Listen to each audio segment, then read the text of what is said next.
Yeah. So I don't really know what I'm doing here because I don't know who the people. What is the name of the committee that brought me here? Hello. Society and Politics. Thank you. David Ruiz called me, wrote to me and said, "Oh, do you want to come talk with the University of Wisconsin?" And I said, "Sure." Okay. So, I actually have not been in Madison. I think it's been 20 years. 91 was the last time, last time I was here. Does that sound right to you? I think the last time I was here was 1991, Fugazi played at Turner Hall, which apparently is no longer here. However, Madison figures deeply in my punk memory because I've had some pretty formative experiences here. Before I start the show, and by the way, here's the show. This is a Q&A.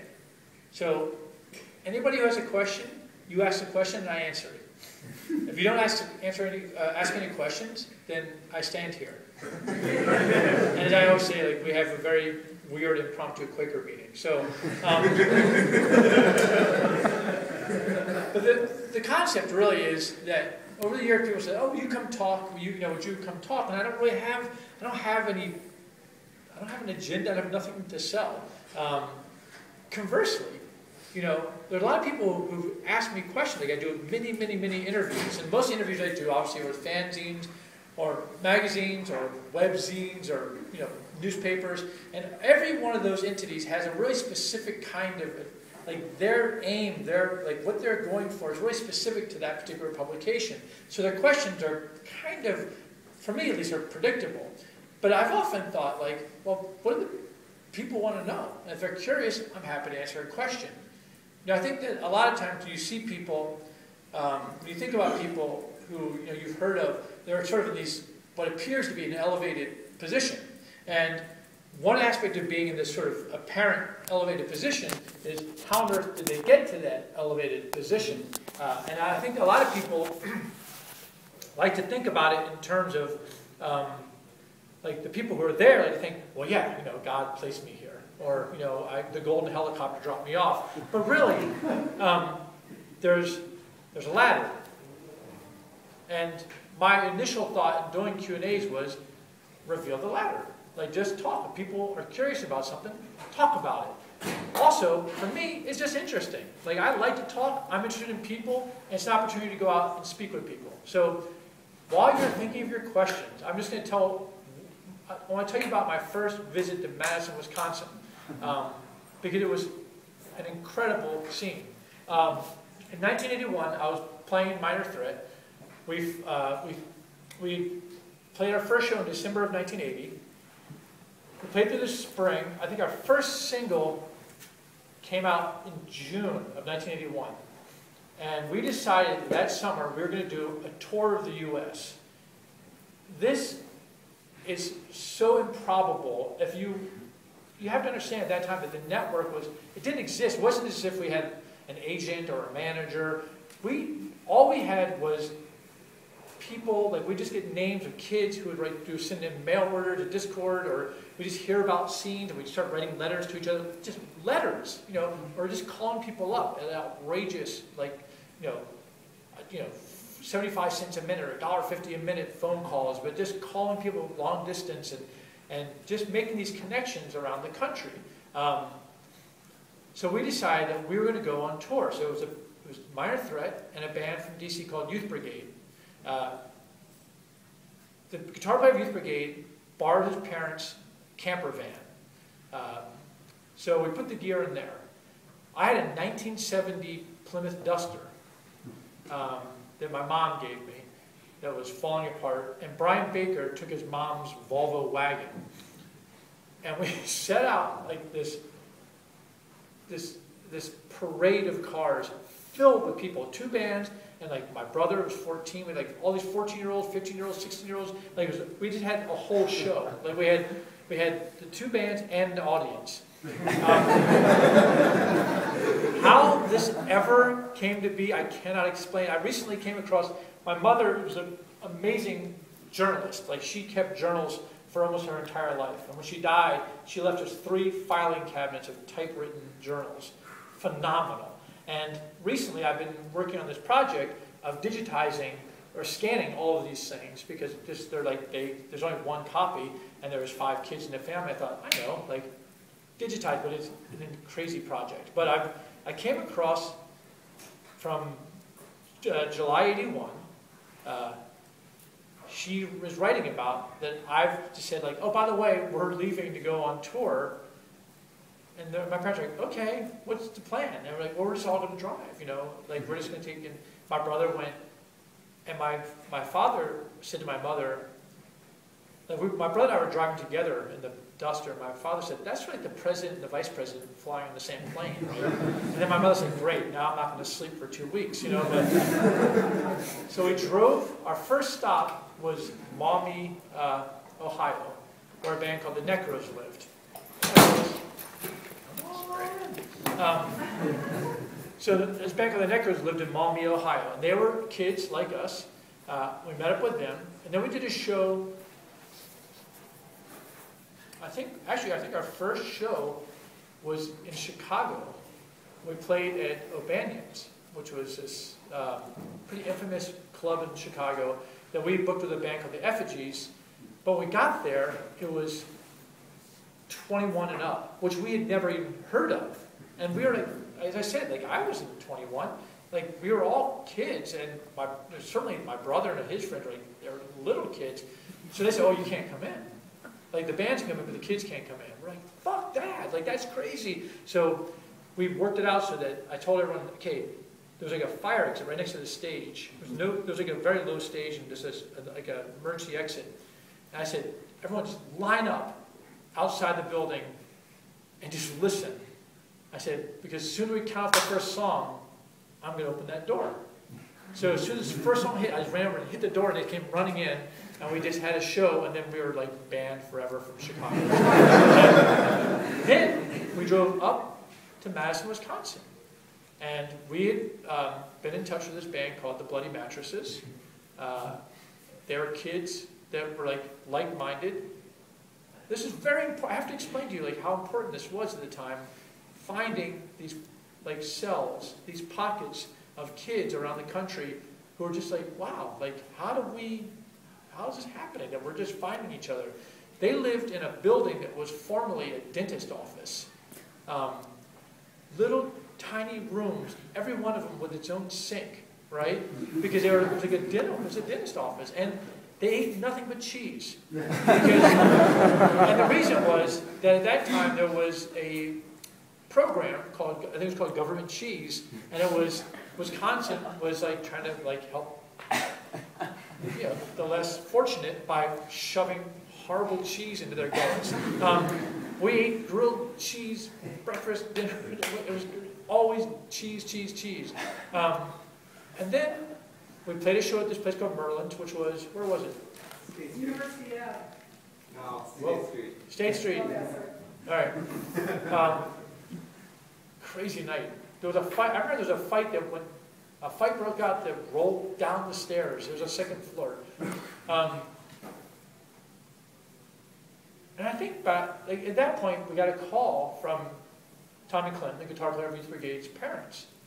And they said, the van is coming back, or we're not paying for college. Now, we had booked shows all the way out to California. Who knows if they were going to happen? It was like a fiction. Like, I don't know what we were thinking. We were all going to drive these 3 cars with all these kids, just make our way across I have no idea. But that was the end of the tour. Like, we just like,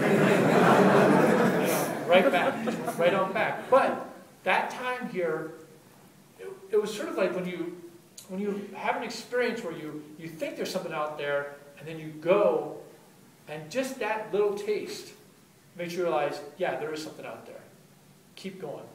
And that's what I've been doing for 30 years. Anybody have any questions? Yes, ma'am. Of course I have questions. I have 3. 3? You want light to heavy or heavy to light? Say what? Light to heavy or heavy to light? Light to heavy or heavy to light?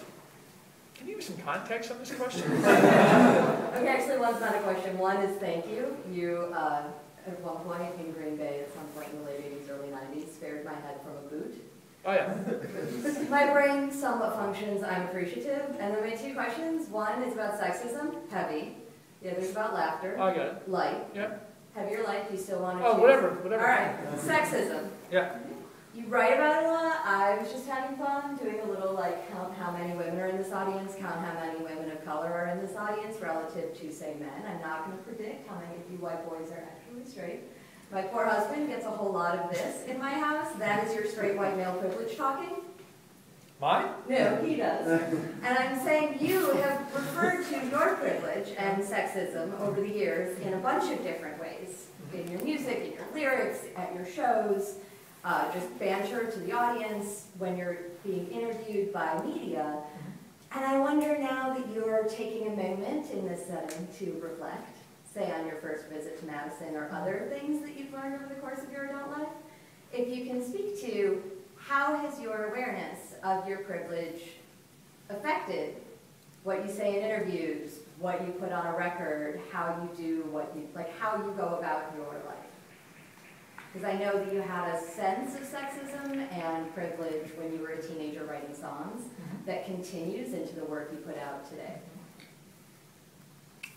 It's a difficult question. Because a little bit. Do you want to take a moment? No. Actually, I don't want it. What I'll say to you is this. Just run with it.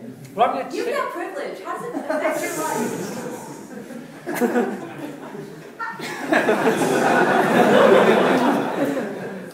wow.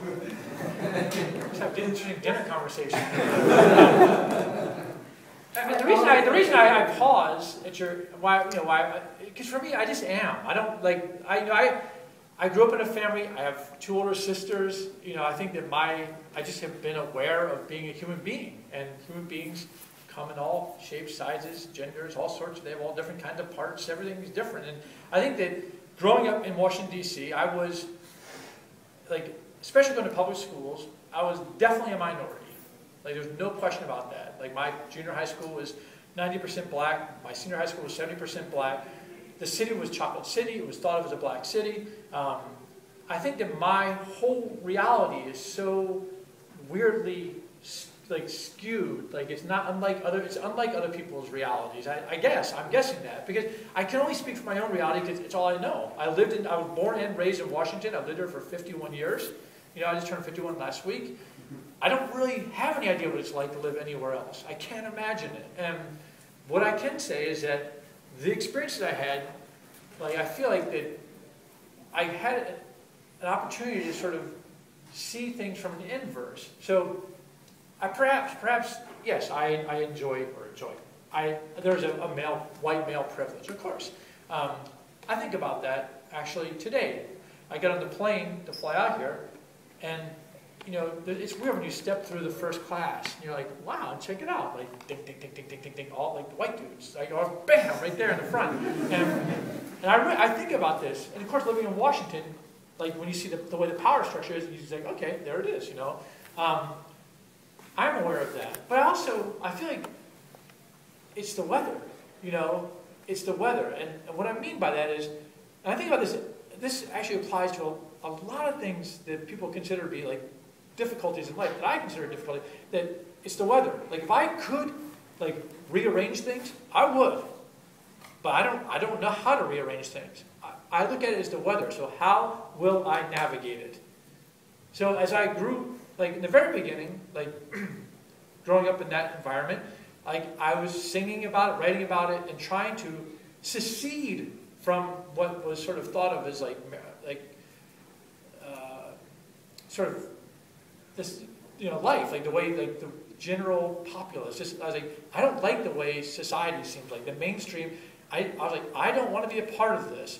I secede. That's why I got into punk rock. I had been looking for something that felt countercultural, something in my life that would make me feel there was something purposeful in what I was doing. Because I felt by the 70s, my friends, all they want to do is get high. They just wanted to get high. And when I was in high school, to rebel was to self-destruct. That was it. Your option was get high and drink. That was then you'd be rebelling.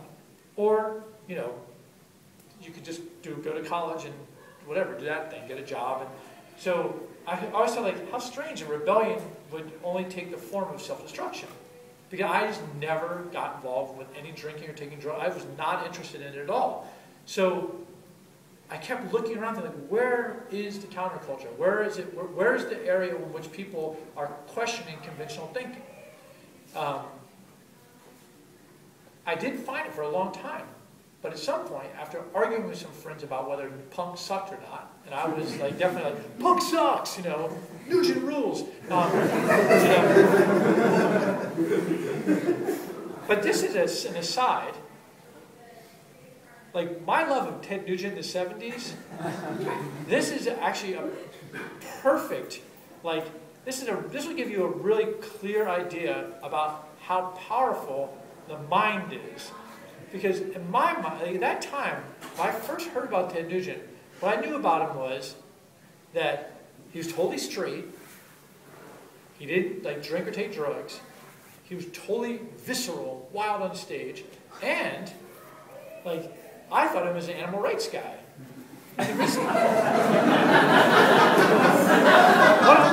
Here's the case. He said he never eats any animal that he himself didn't kill. And in the 70s, that just like, everybody was just like, you know, sliced meat that you just ate, you didn't think about it. And I thought, that guy is taking he's taking serious, like he's taking responsibility. He cares about animals. That's just the way my brain worked. He had a song called The Great White Buffalo. It's a good song, you know. Amboy Dukes, he wrote it in Amboy Dukes. And the song's about this, like how the white men have wiped out all the buffalo. You know, in the 19th century, they just kill the buffalo, and then this one white buffalo comes along and leads the pack to safety. And I was like, this guy loves animals. You know, so this is how the brain works. Like I really thought, and now it's like I can't imagine how I ever liked the guy. You know, because it couldn't be more polar opposite. But I was using him as an example of why punk sucked. And then finally, someone said to me, "Have you actually listened to any punk rock stuff?" This is late 78. And I said, no, which is true, I hadn't. So I got some records, and I listened to the Ramones, and the Clash, and the Damned, and Generation X, and a lot of it didn't make sense to my ears at all, that's always a good sign. When you hear something that scares you, or just, you're like, what the fuck is it? Then you're onto something good, right? Then I heard the Sex Pistols, and that was rock enough that I could I was like, all right, I recognize this. But then the song Bodies came on. It's about an abortion. And that song, I had never heard anyone cuss on a record in my life until I heard that song. And it just freaked me out. But I was in. I was like, all right, I get it. And I just started listening and listening and listening. And I realized it was this vast underground world of music I had never even contemplated existing. Then when I actually saw my first punk show, which was at Cramps in January or February '79, like, once I saw the room, and I saw all the freaks in one room. You know, there's people, there's room on this wall if you want to sit on the floor over here, people, and there's also a couple empty seats. If y'all don't want to stand in the back, you're welcome to come sit. There's like 2 or 3 seats up here.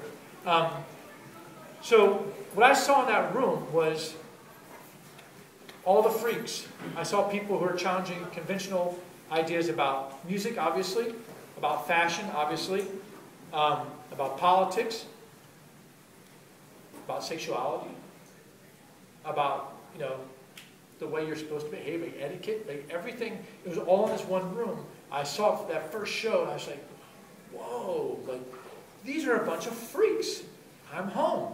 Because I'm a freak. Like, I was a freak, I'm still a freak. And I felt very marginalized by society. When I saw these people, I was like, all right, I don't agree with everything they're saying, but I love the fact that they're questioning and challenging.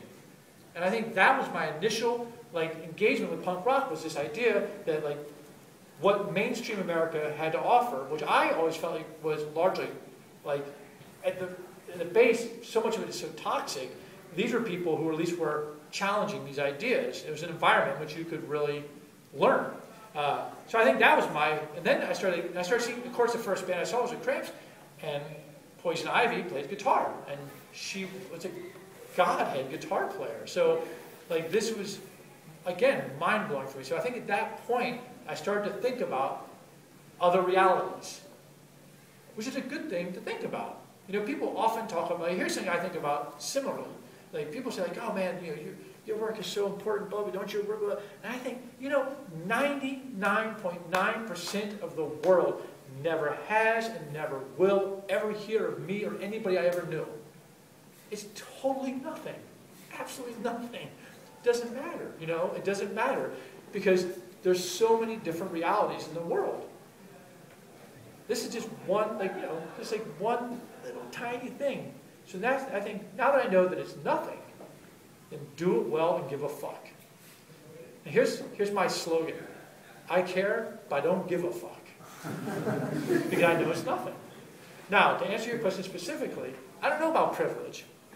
I don't know about it. All I know is I try to think about being a human being and waking up and thinking, well, I'm awake from here to here, and during the day, I want to leave as few scars as possible. I want to do well. That's it.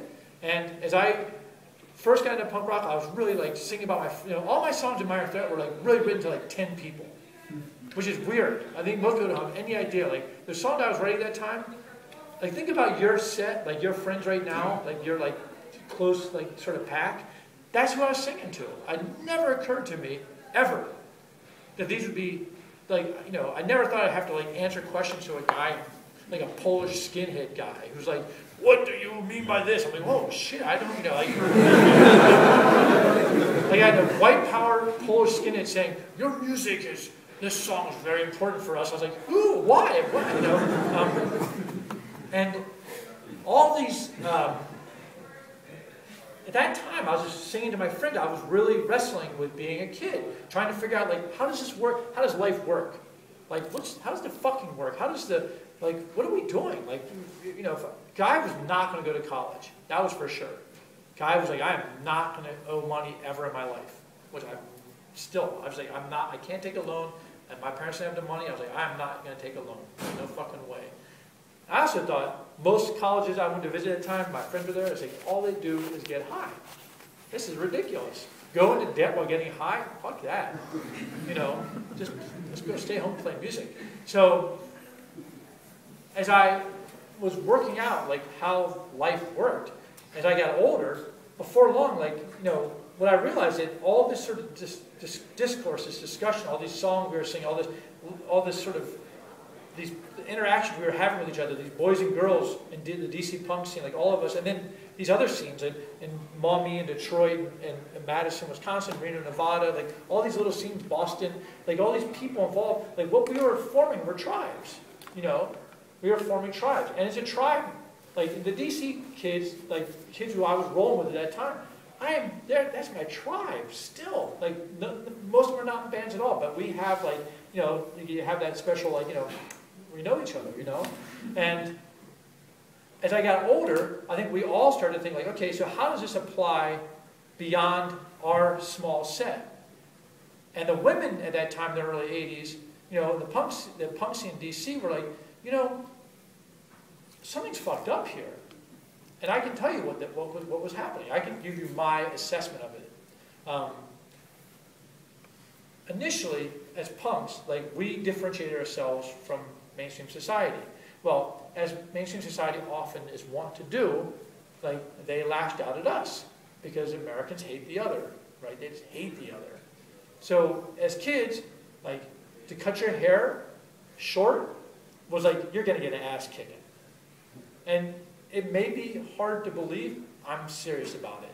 Like having short hair, walking on the street, especially if you're wearing something like, you know, as outrageous as like, you know, a red shirt, you know, or something like, or you know, like, you know, my brother used to wear a tuxedo jacket, and guys would just drive by, like, you know, fucking faggots, you know, and we're like, you know, yeah, fuck you, and then they stop, jump out, we're like, run, run, run, run, run, you know, and we did a lot of running, you know, we ran, it was crazy. I remember I had gone to a pharmacy called a drug fair in DC, and they had like some little children's sunglasses for $1, like with like little cartoon characters, like way too small for your head, so they kind of went sideways. And I bought him, was like walking around, these guys from a military school just tried to beat the shit out of me over that. And I'm like, I'm just eating french fries, like with these glasses on. But I realized what was happening was I was picking this scab. Just that visual presentation was picking a scab. And that scab was this very deep hatred of the other. And at that moment, I was representing the other. We were representing the other. At some point, we decided we're not running anymore. So we decided next time some guys go by and yell at us, and we give them the finger, and they come skidding to a stop, we run at them. So the next time that's happened, these guys, faggots! We're like, fuck you! And we're like, run towards them. And they just jump in their car. They left. And we're like, all right, that works. That was pretty encouraging, you know? Because we really like, circle the wagons. We're going to defend ourselves. So we started to really get into this idea of like, we will defend ourselves. I've developed this idea of like about violence. It was a philosophy. And the philosophy was, bruise the ego, not the body. Now, ultimately it was conceit. But initially, I really was like, this is the way this is going to work. Because I identified as a pacifist. And yet, I was totally getting into fights. Because I was not scared of anybody. Like, I would just go, like, this guy would be, like, you know, attacking somebody. I'm just, like, run up, like, what are you doing? He's like, are you crazy? Like, you're a little guy. I'm like, all right. Like, let's go. I'm just so... But I was just so, like, I'm going to defend my scene. You know, that was what it felt like. Now, there was... The media at that time was portraying punks as being self-destructive, nihilistic, moronic, insane lunatics. So all the TV shows kept showing all these punk rockers, and inevitably they're like slashing themselves with razors and punching each other in the face and going to shows just to like hit each other with chairs and that sort of thing, which was ridiculous. Like, we danced. We just danced.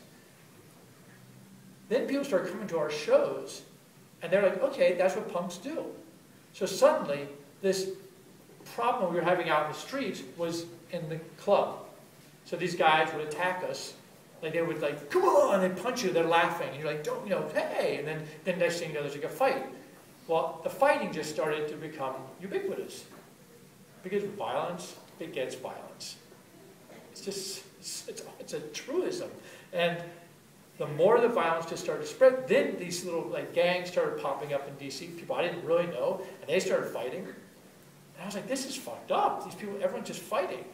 And as the violence became more widespread and all around, what you started to see was people who did not want to engage with violence slowly moving away from the stage and ultimately out the door. And the people who did not want to be engaged with violence were thoughtful people who didn't want to be involved with violence, obviously, and by and large, most of the women. And that's why shows became this like deep, like, you know, 10, 15 deep, just dudes, you know, in the front. And the women were like, in the scene were like, what the fuck is going on here? Like, these shows are just not, they've gone crazy. So we had these long discussions in our clique about the roles of gender. This is how it developed. This is exactly what happened. And you know, I think that era, 1983, 84, I made this, going back to my philosophy about bruising the ego, not the body, like, I realized it is a conceit, because even if I was actually practicing that, and I can't, I never sent somebody to a hospital, but I had been in a lot of fights. I don't know I'm sure I'd give somebody a bruise. It's ridiculous. But even if I was able to practice that, the people around me definitely were not. They were not. And they were following my lead, because I was fearless. I thought about this. I was like, I'm going to stop. And I thought, well, how do you stop engaging in violence? Like, how does one do that? Because it seemed like there was always a fight to be had. What I found out was that if you stop speaking the language, then it no longer pertains to you. So if I'm walking down the street and somebody yells at me, they're not talking to me. I don't speak the language. There's just nothing's going to happen. This was an incredible liberation for me. To be like, I'm free of this. Like I was the end of 1983, I was like, I'm done. And I will stand up always on behalf of peace from now on in my life, forever and ever. And it's been the way it's been. And then all these other things, these issues that you're talking about, like role of women or people of color or whatever, these are just an extension of that same kind of thinking, that kind of thoughtfulness. It's thinking about life and everybody that's involved. Looking at the room, like you can look at this room and make an assessment. You can do a count if you want, but there's no signs at the door excluding anybody. That's for sure. So I feel like whoever's here, I'm just happy you're here. I don't really give a fuck whether you're a man or a woman or a boy or a girl. That doesn't make a difference to me. Ultimately, all are welcome, and that's the best we can do. Anybody have a question? Yes, sir. I've heard you say before that you don't feel like you have claim or ownership over the songs that you've written, and I'm curious as to what your philosophical justifications of this are, and what your views on private property in general are. Well, I couldn't possibly. Do you like music? Yeah. So when you hear a song, do you feel like that when you hear a song, like transmission is one thing, but reception is a more powerful thing. So that's what I mean. I can't possibly control, you're wearing a Sonic Youth shirt, so I assume you like the band. Yeah. All right, so that or your mom just has good taste or something.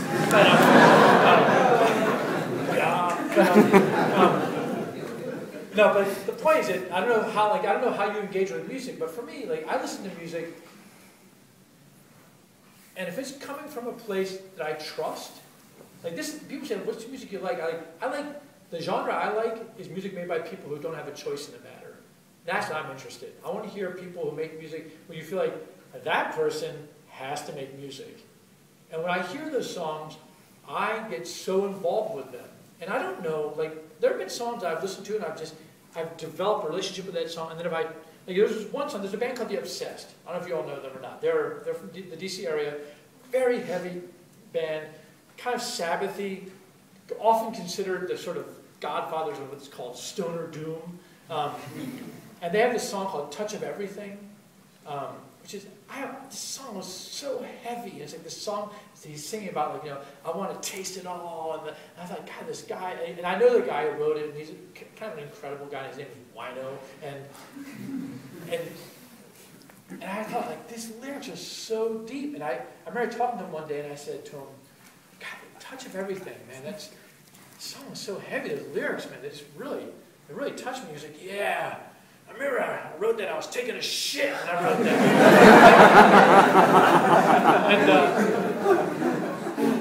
Which made it in some ways even more perfect in a way. So that's what I mean is once you cast an idea out, you can't take it back. It's just out there.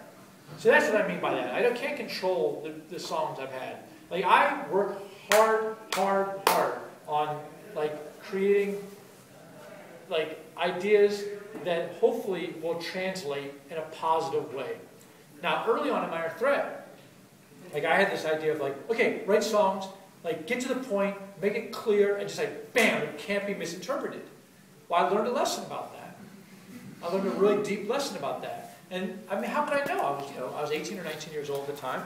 But sometimes when you create and produce and sort of submit to the world finished ideas, then those ideas can be put to use for whatever agenda the person who gets the idea. The hammer is a wonderful tool. Great for building something, also not bad for murdering people, right?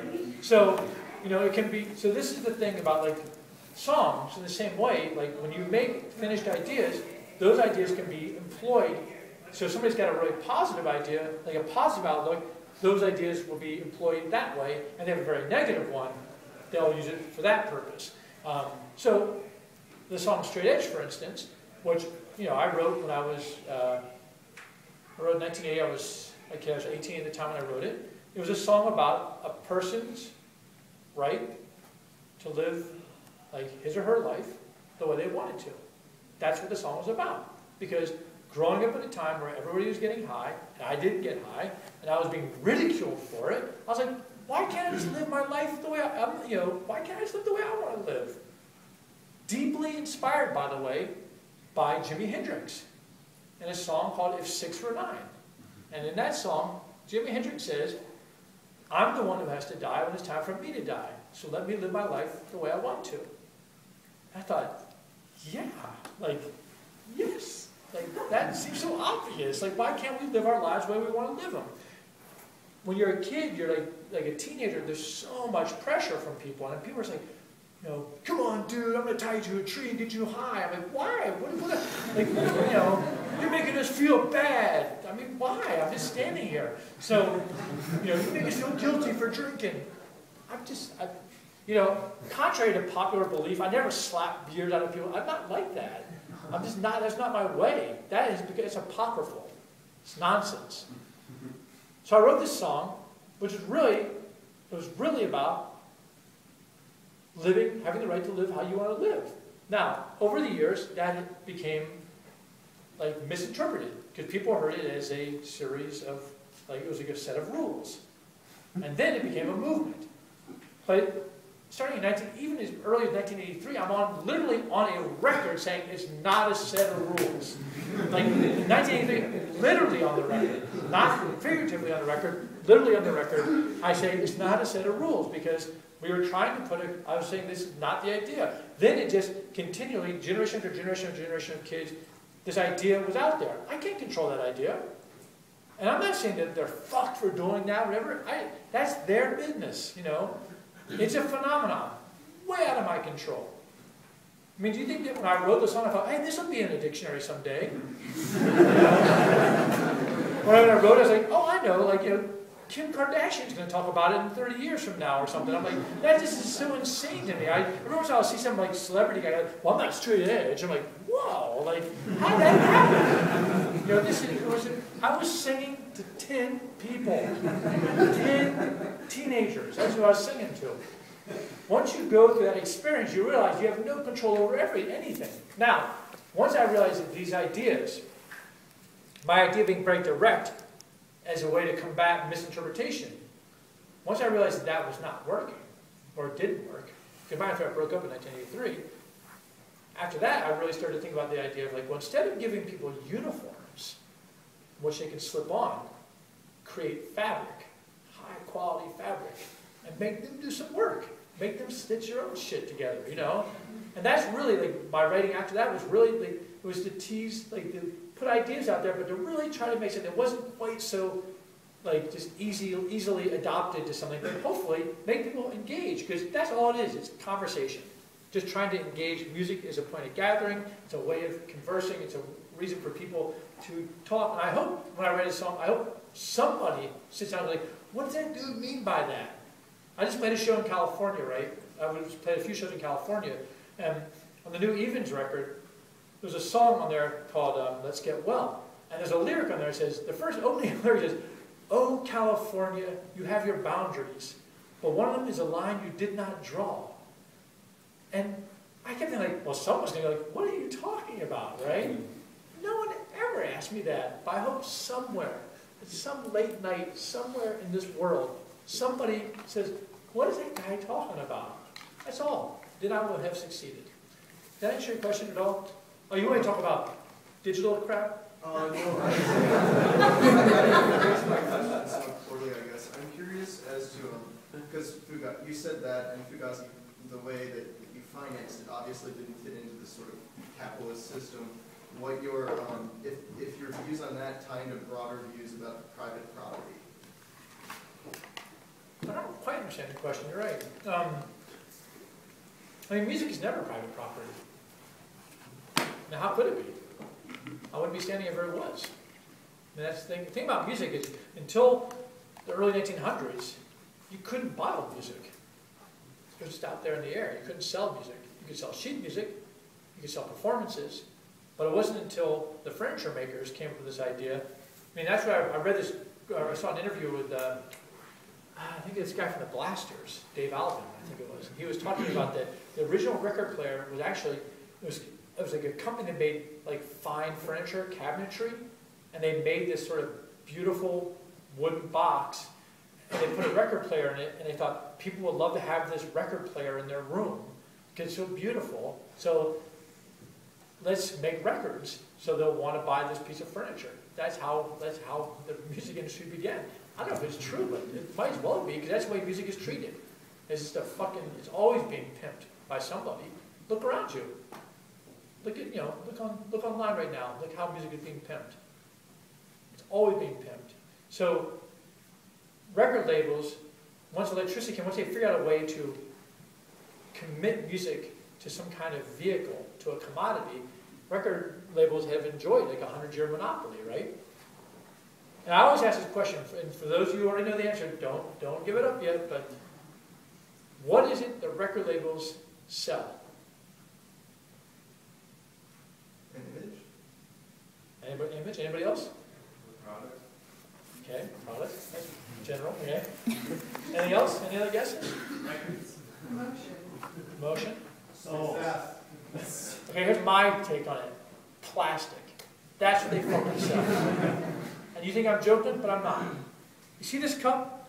Or this thing right here. This thing says Wisconsin Union on it, right? Now, somewhere you can get this same plastic thing without this on there, and it's a little bit cheaper, right? So the people, I guess, the Wisconsin Union people are like, get the one with the Wisconsin Union logo on it, And essentially, records are pieces of plastic that have been inscribed with information that makes that piece of plastic more desirable than another piece of plastic. That's what the music does. They've etched music into a groove that makes that piece of vinyl or that CD more desirable than another one. And all they do is sell plastic. There are people who work for record labels who love music. There's no question about that. But at the end of the day, the people who run those things, they sell plastic. That's all they're selling. That's what they do. And it's just about making money. They're not evil. I don't want them killed. That's just what they do. Once you realize that, then you start to understand the way the whole thing breaks down. So, and the reason I can be so sure about it, you can have the greatest, most beautiful piece of music in the world, but if it doesn't sell, they're not going to make it. Because some other piece of shit band that's horrible will sell way more. They will make that plastic because it sells more plastic. That's what they'll do. That's their business. It's their business model. I understand. So, music became property only when it has been licensed to be a part of this piece of plastic. Then there was CDs, same concept. Now you've gotten into the digital domain, which has really thrown a serious fucking, what is it? What do you throw into this? A who? A what? A monkey, yeah, monkey. Horseshoe. I remember one day I was with Keith from Fugazi, and he says, sabotage. I go, what? He's like, sabo is a shoe. You throw it into the gears of the machine. I'm like, that's bullshit. He goes, no, that's for real. It's true. I don't know. So, sabo is French for clog? I don't know. Is that right? Any French people in here? Not a single. Anybody speaks French? Sabot? No. Thank you. Sabot. It means shoe. And he says you throw a shoe into the works. So now the digital thing has really fucked with their system. And someone said, well, now what? What's going to happen?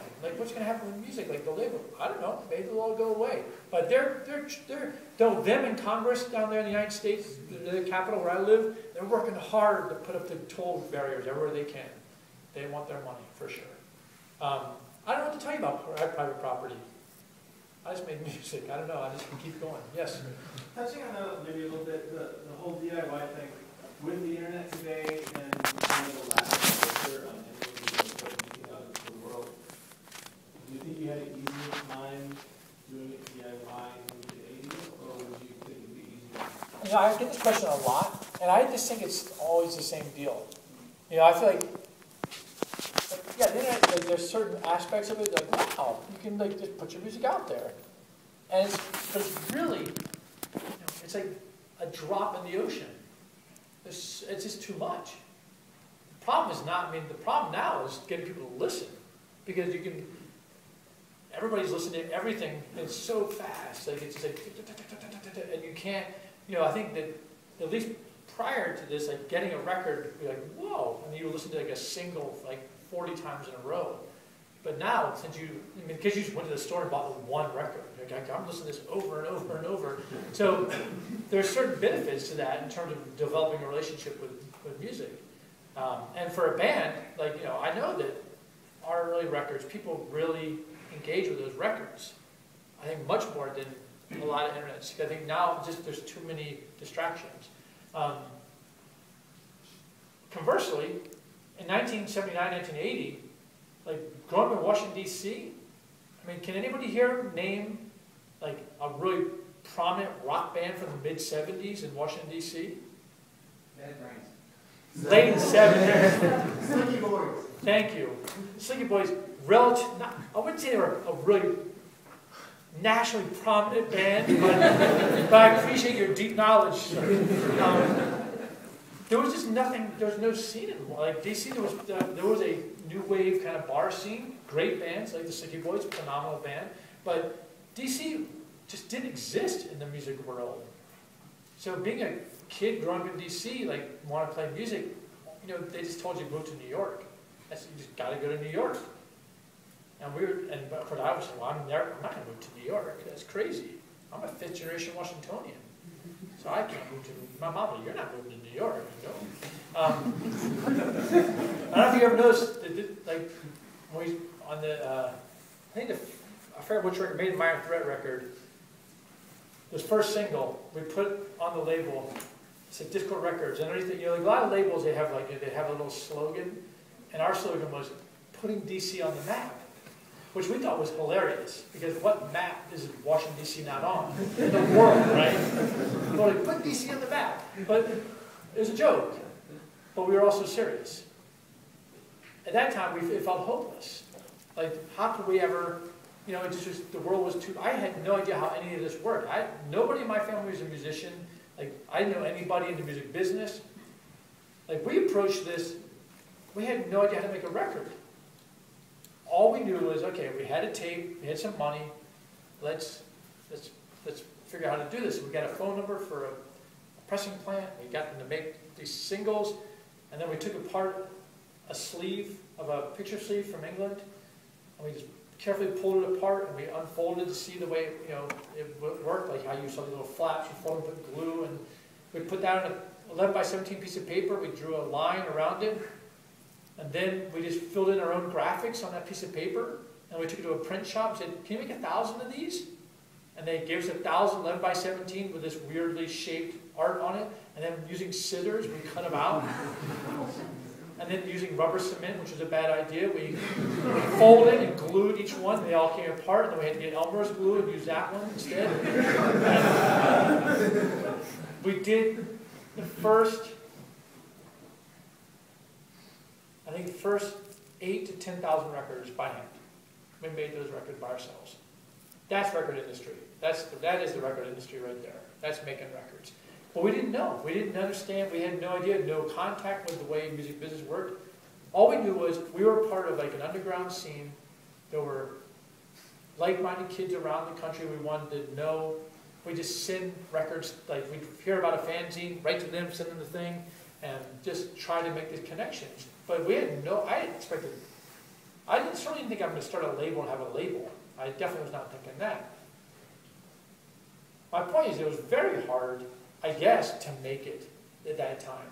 But I didn't care about making it. I wasn't thinking about making it. I'm still not thinking about it.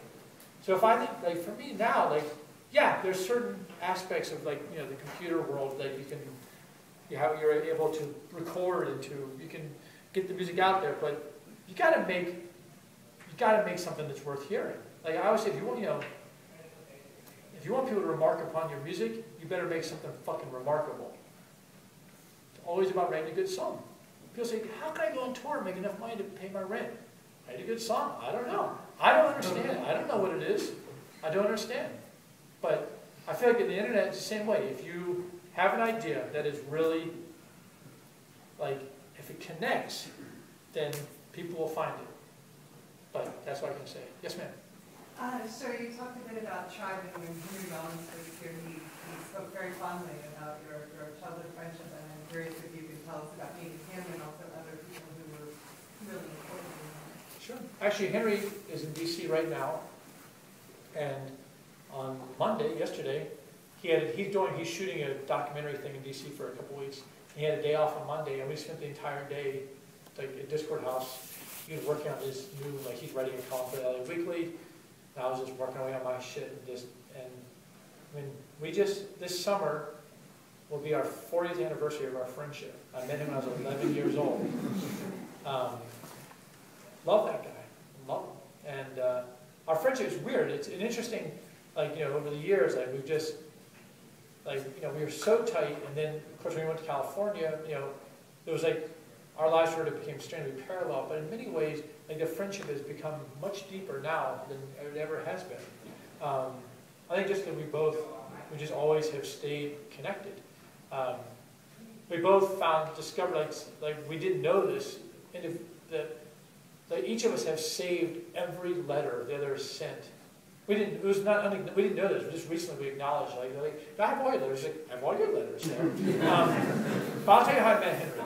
I grew up in a neighborhood in DC called Glover Park, and I lived on Beecher Street. And Beecher Street is 2 blocks north of W Street.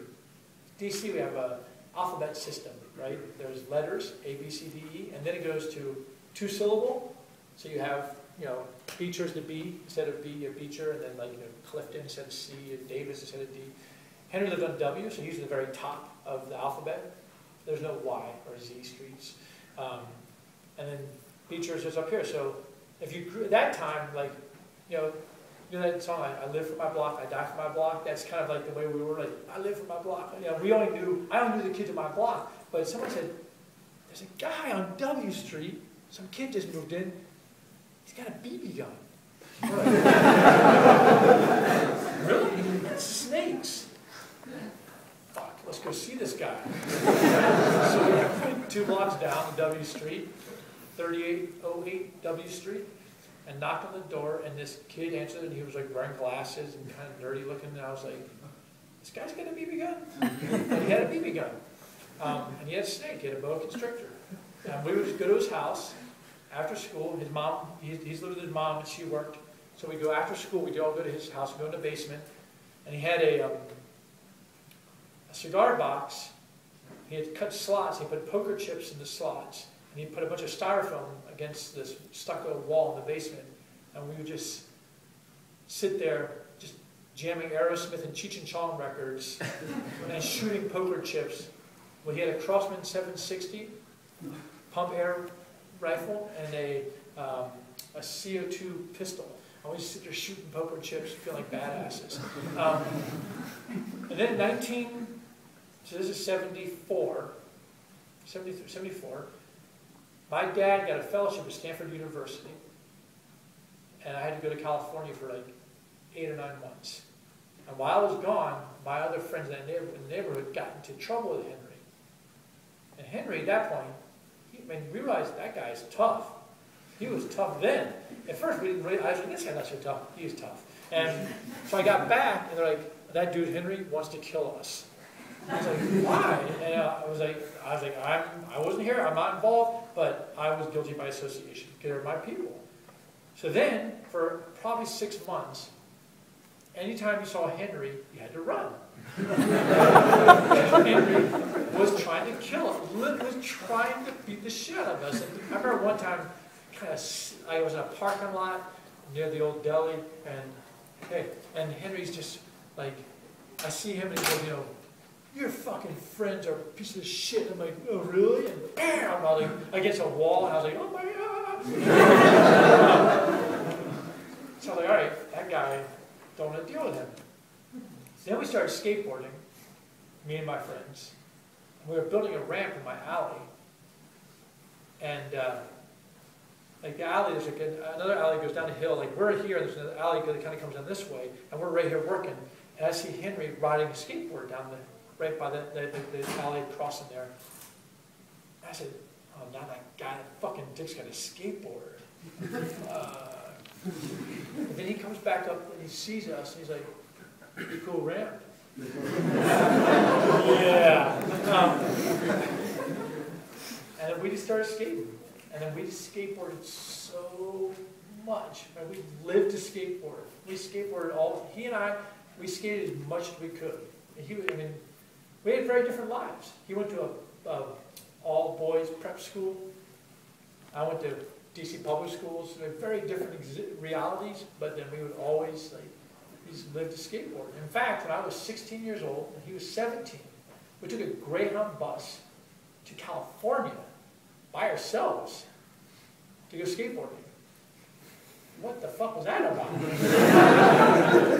That was crazy. Like, 4 days on a bus?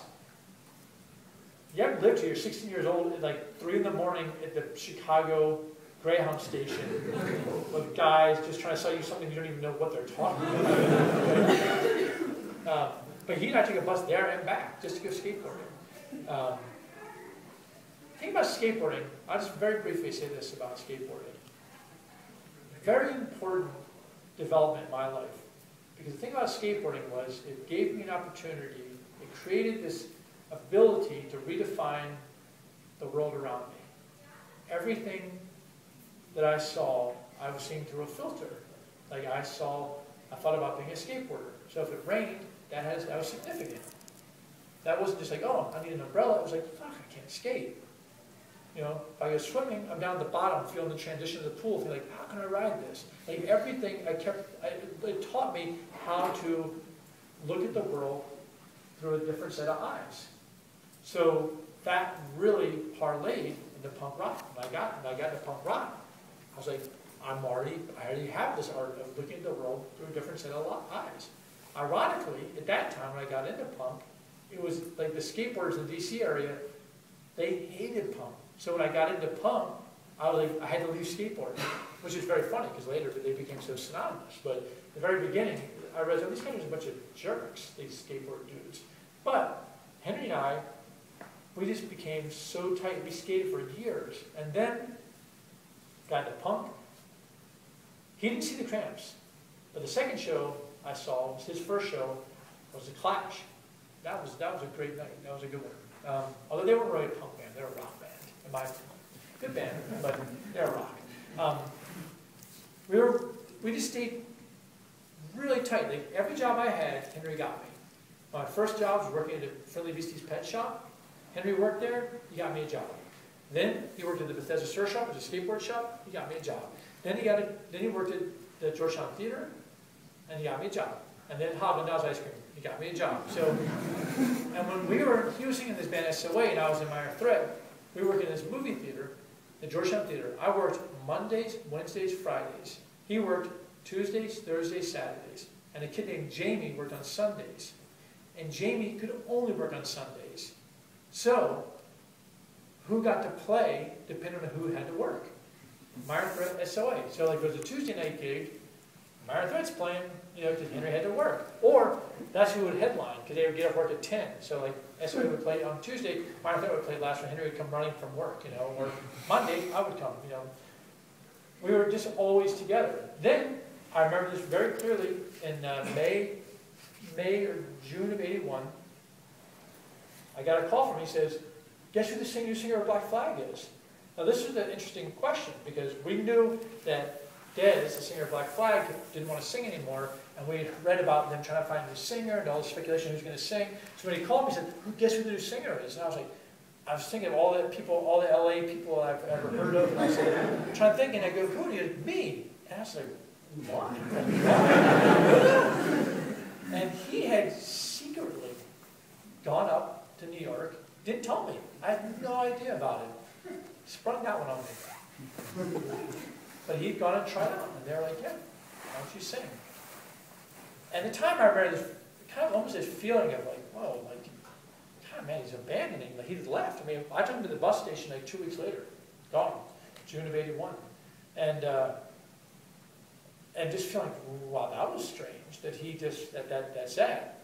But in retrospect, I realized, like, Henry, like, he was managing an ice cream shop. He was 19 years old. He was broke. Got nothing going on. Like, this was this very significant turn of events. Clearly life-altering. And he and I have talked a lot about this, how crazy that was, like, going out there. Because when he went out there, he was immediately like an object of, like, people really were fixated on him. Obviously, Black Friday had a problem with the cops there, but all the kids there were like, well, who's this dude from DC? Let's see what he's got. So Henry, he had his work cut out for him. But over the years, we just always stayed in touch. And yeah, keep on loving him. Did I answer your question? You in the back with the red shirt. Yes, sir. So you were in a band called Embrace that is credited as one of the progenitors of the emo genre, correct? I mean, we didn't call it emo, but that was... Yeah, that's what I'm getting at. Yeah. Like, as you just mentioned, like, that and there are many other bands, even like up into the modern era, have completely rejected that label. How do you feel that, like, the idea of, how do you feel like, a genre should play into the creative process? Like the what should play? Do you feel that genres and other forms of written music have a place in the creative process?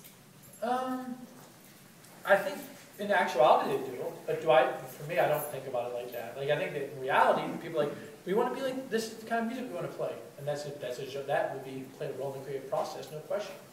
I'll tell you my understanding, my sense of where the word emo-core came from. If you want to hear about it, because I know the genesis of it. I'll be happy to share it with you. In the mid-'80s, there was ongoing jokes in DC about because there had been punk rock, and then we referred to it as hardcore punk. Like, we were trying to differentiate ourselves from punk, which we saw as like Sid Vicious, sort of junky, nihilistic stuff, and New Wave, which was sort of B-52s and Devo. And we said, well, we're hardcore punks. Like, we just wear plain clothes, and we're not a fashion show. We're just kids who are pissed and bored and creative and destructive, and so we just were like, we're hardcore punk. Then the term hardcore became like sort of used, and then people started to modify that to sell like, yeah, this is sort of, like metalcore or whatever kind of core. So there's an ongoing joke. Like, we have this long joke about what is a Fugazi joke? We said we had this a genre called Scothic, which is Scothic is like Gothic music. And so we would like go on long drives, just make jokes like kind of like, yo, Checkered Veil, and like band.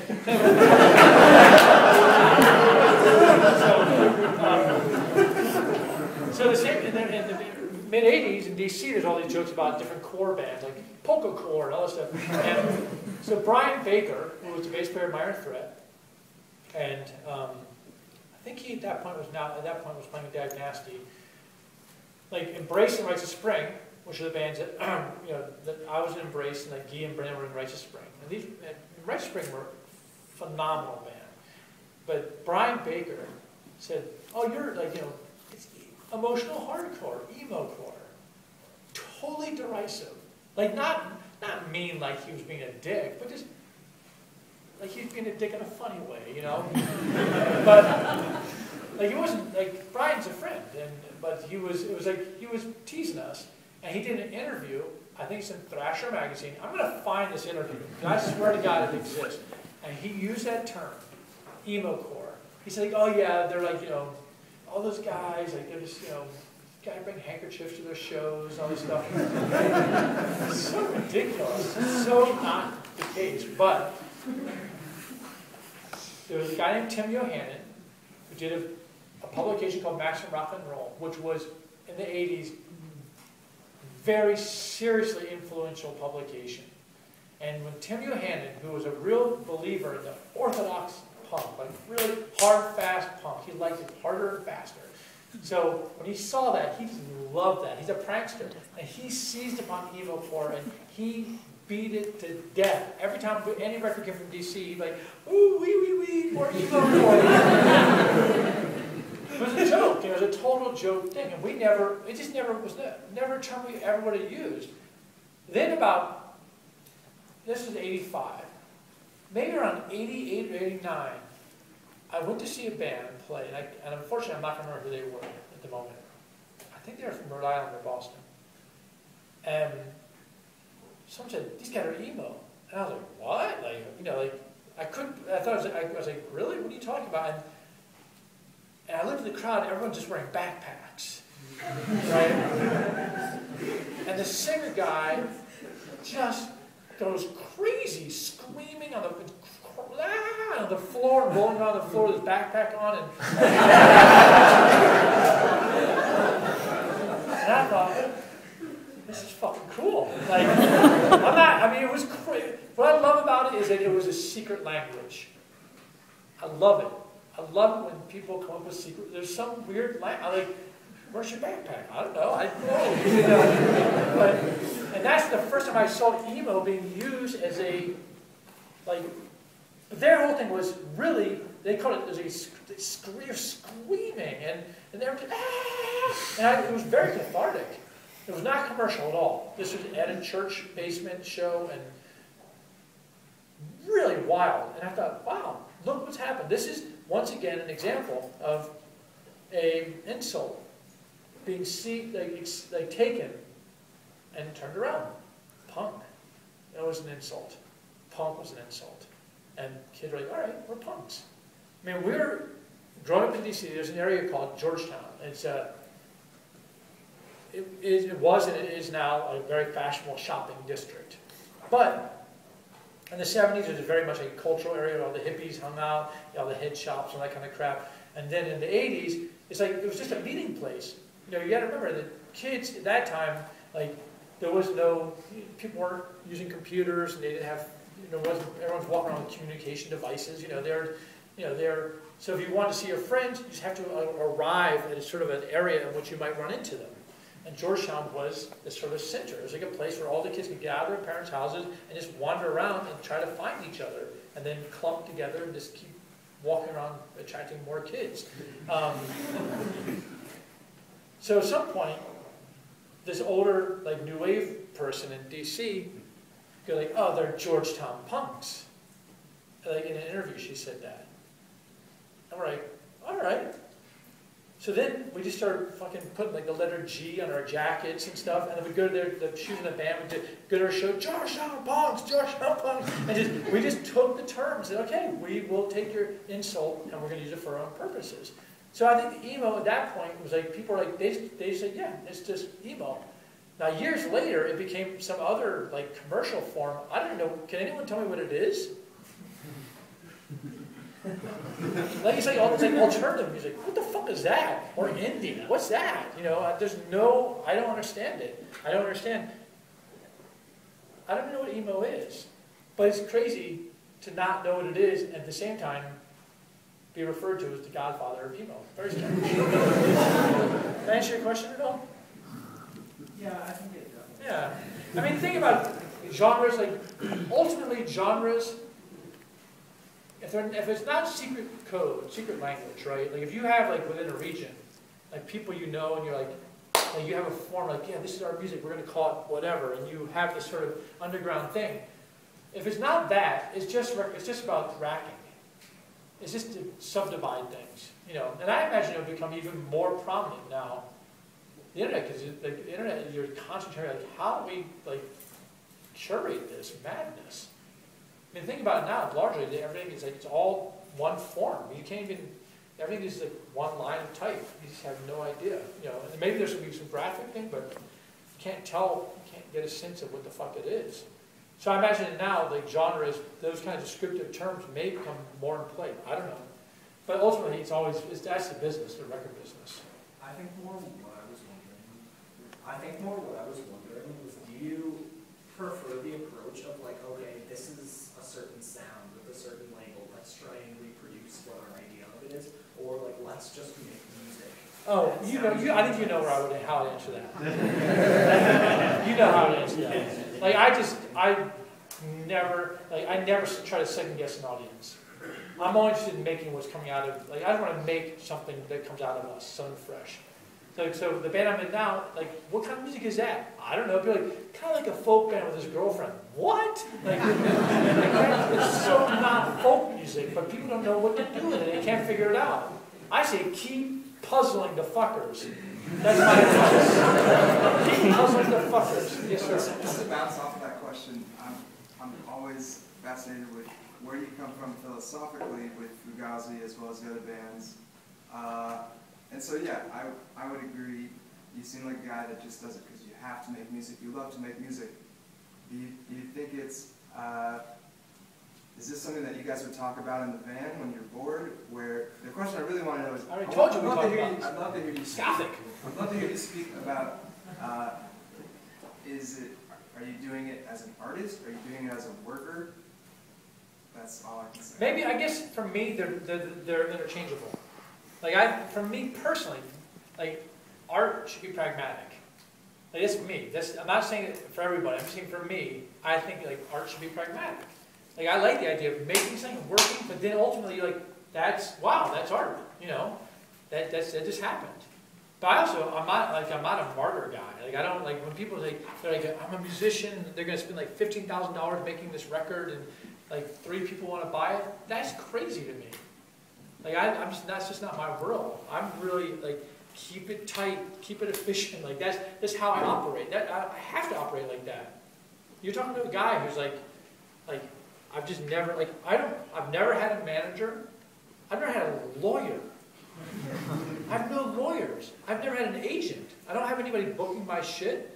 Like, everything, it's all just me doing my weird thing. And it limits me, frankly. I mean, I'm sure I could be, I would have made more money, or I could do more if I had more people working for me. But at the same time, that limitation really it drives me. It makes me want to make something that's, like, I'm free to do whatever I want to do. Because it's just me. I can just do this. I can do anything I want. I've had a record label for 33 years in December. Not a single contract ever with anybody, ever. And I pay royalties every 6 months to every band that shows a profit.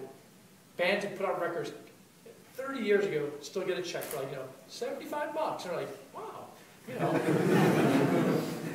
Not a single contract, no lawyers, nothing. Unnecessary. Right. So for me, that's art. Yeah. It's work and it's art.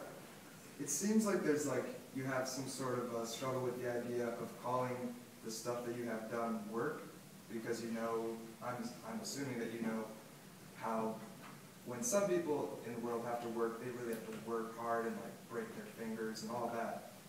Is that anything? Are you assuming I don't break my fingers? I'll say this. I will say to the cops or to the immigration people, I'm a musician, right? But the truth is, I work every day and I'm not playing music. Like, it's not like I'm on the golf course when I'm not gigging. Like, I work every day. And so, just now when we went to California, I packed the pallet to ship the fucking gear out there. I did that work. That's just my work. I load the gear. I break my fingers. This is not even playing music. This is my work in a way. Like, I feel like it's all connected. So, in fact, I think I work all the time, constantly. Now, I understand when you say, you might say, well, I'm talking about people working in a factory. Yeah, that's, it's a different kind of work. But I like to think that if I worked anywhere I worked, whether it was in a factory or anything else, I would make it an art. That's just my nature. And packing that crate, that pallet, putting the gear out there, booking those shows, it's an art form for me. Even the presentation of the show, how we do our gigs, even or Fugazi, it was the booking of those shows, it's like art for me. Everything's art. I'm just trying to make it interesting. I want to puzzle the fuckers. That's my new slogan. Somebody, all the way in the back first. That guy's sitting down, actually. Sorry. Can you talk a little bit about your relationship with Calvin Johnson, what the sort of difference in your style that you were doing in DC and what they were doing out west was? Sure. Calvin Johnson, for those of you who don't know, is from Olympia, Washington, and he started a label called Mackaye Records. He was an amazing band called Beat Happening, and has continually been in band after band after band after band. He's a very eccentric and very unique fellow, and someone who I love dearly, but he also drives me crazy. I first met Calvin at a New Year's Eve party in 1980 in Washington, D.C. His mom was living in the D.C. area. And I was at a punk New Year's Eve party at this woman's house, and this guy comes in.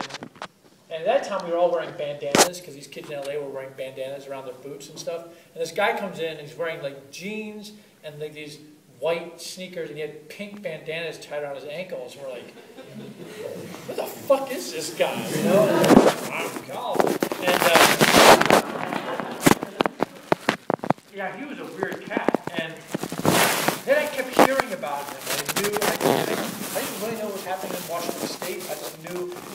Kind of, you know, and then he would come back to see his mom, who was befriended from Fugazi, and he became friends with Cynthia Conley, who I was very close with, and she worked at a record store, so there was like this kind of cross-pollination happening.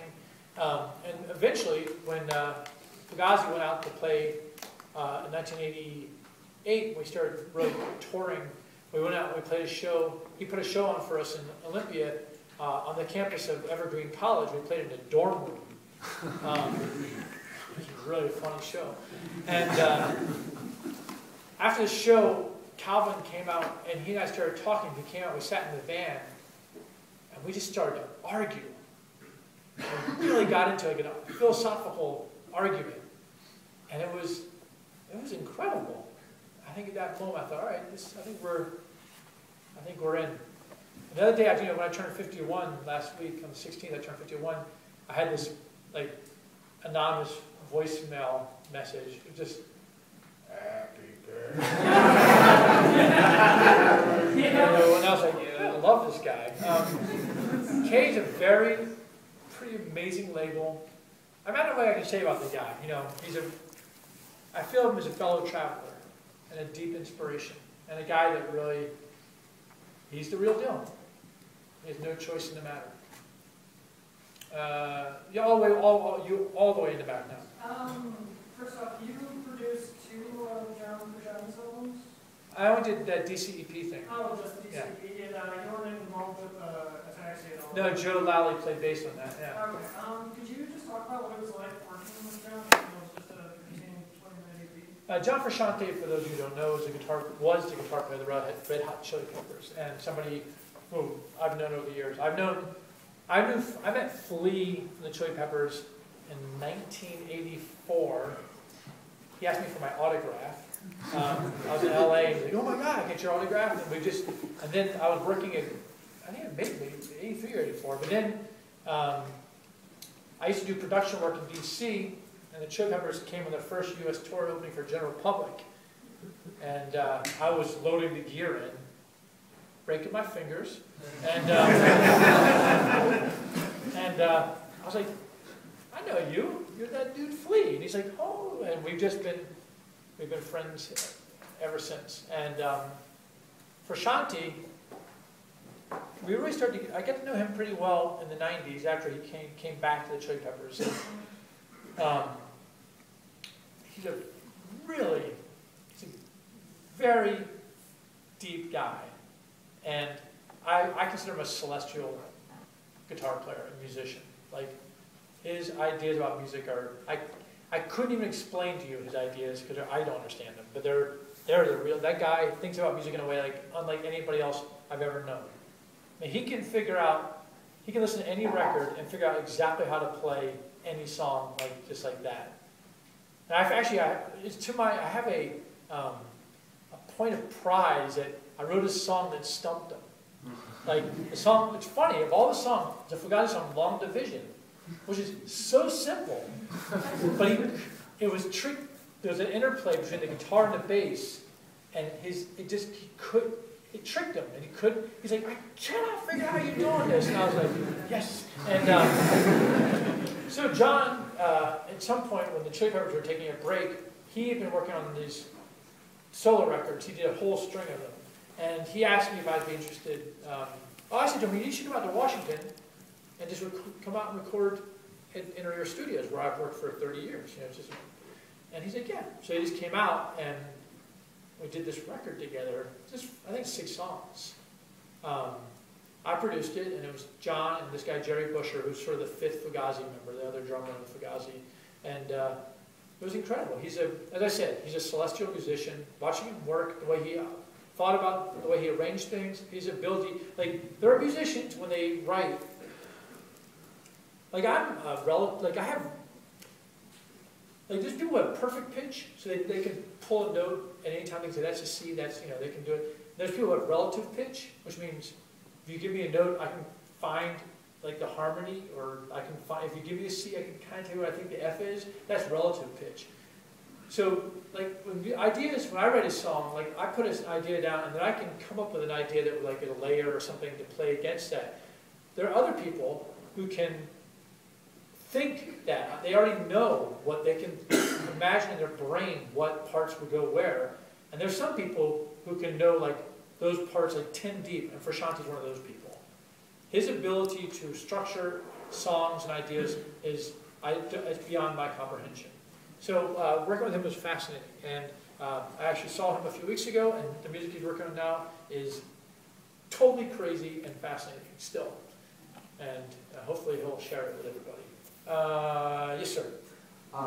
When, like, say during Fugazi, when kind of was the moment, say in the early 90s or so, or late 80s, that you really noticed that punk was becoming a thing that was being commercialized, and how did you sort of deal with that pressure?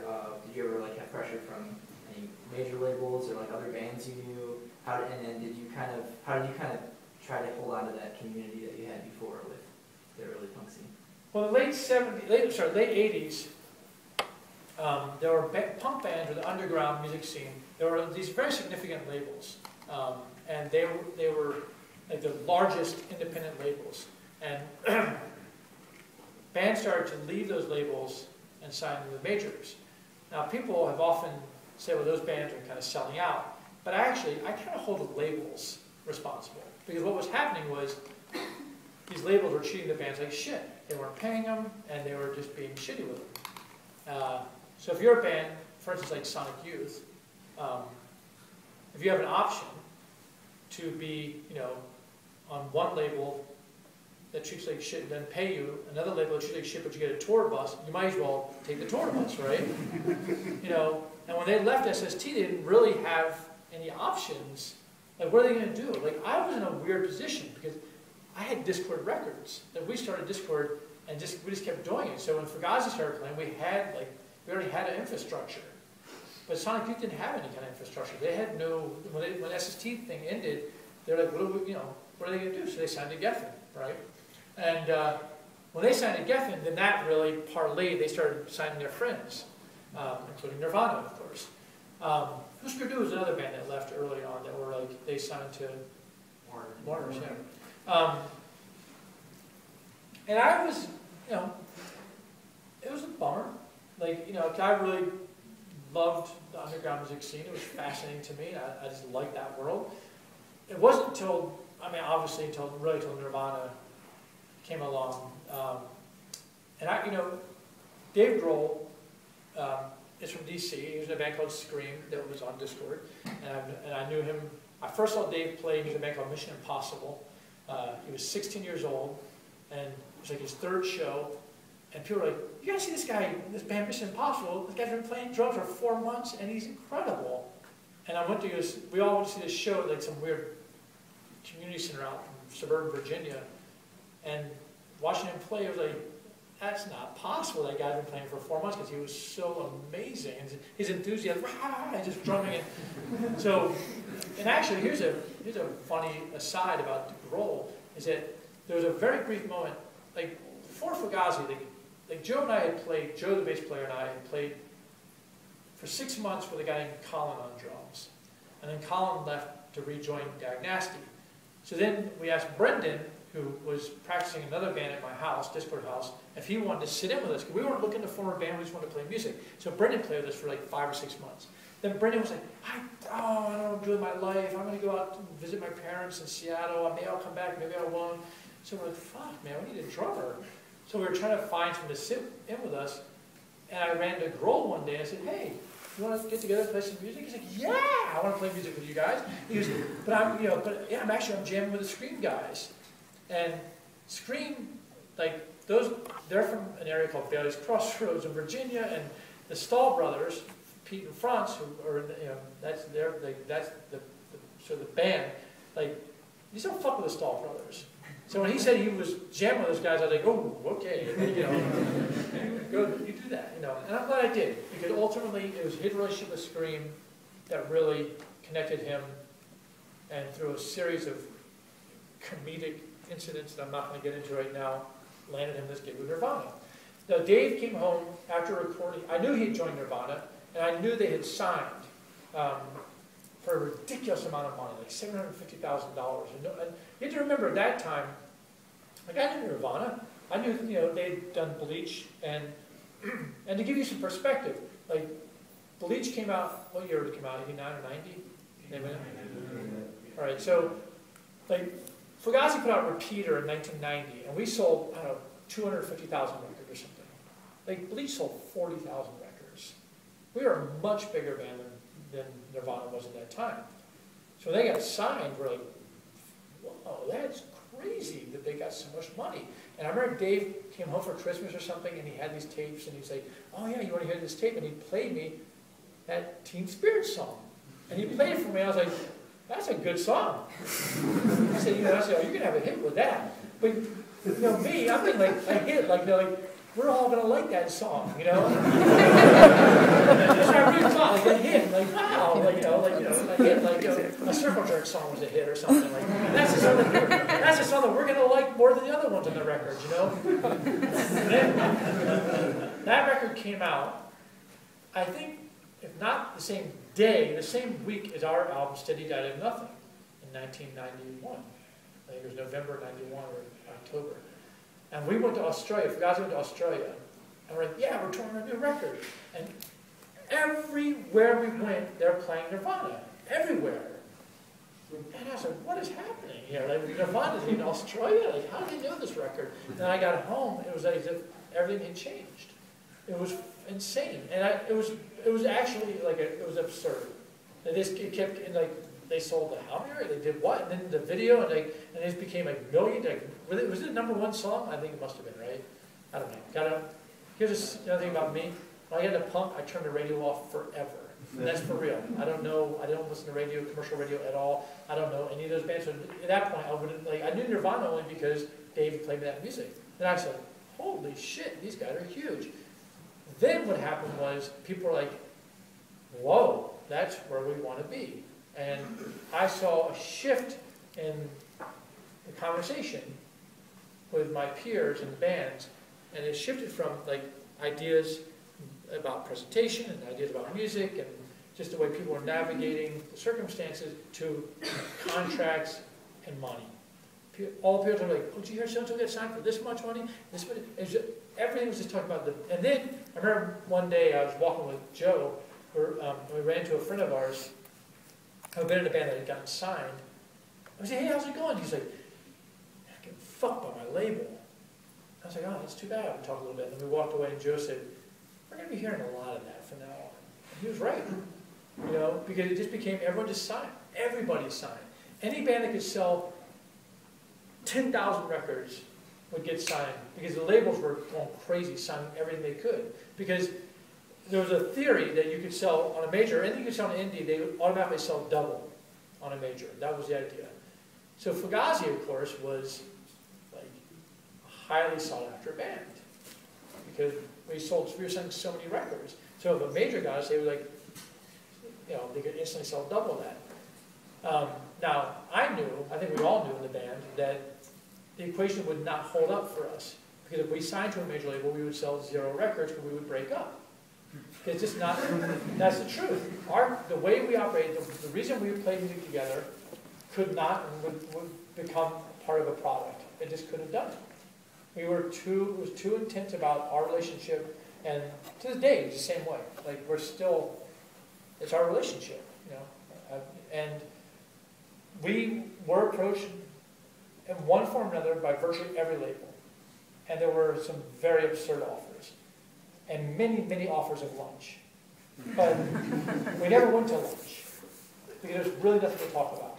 Like, we knew that nothing they could pay us would be worth losing the control of our music.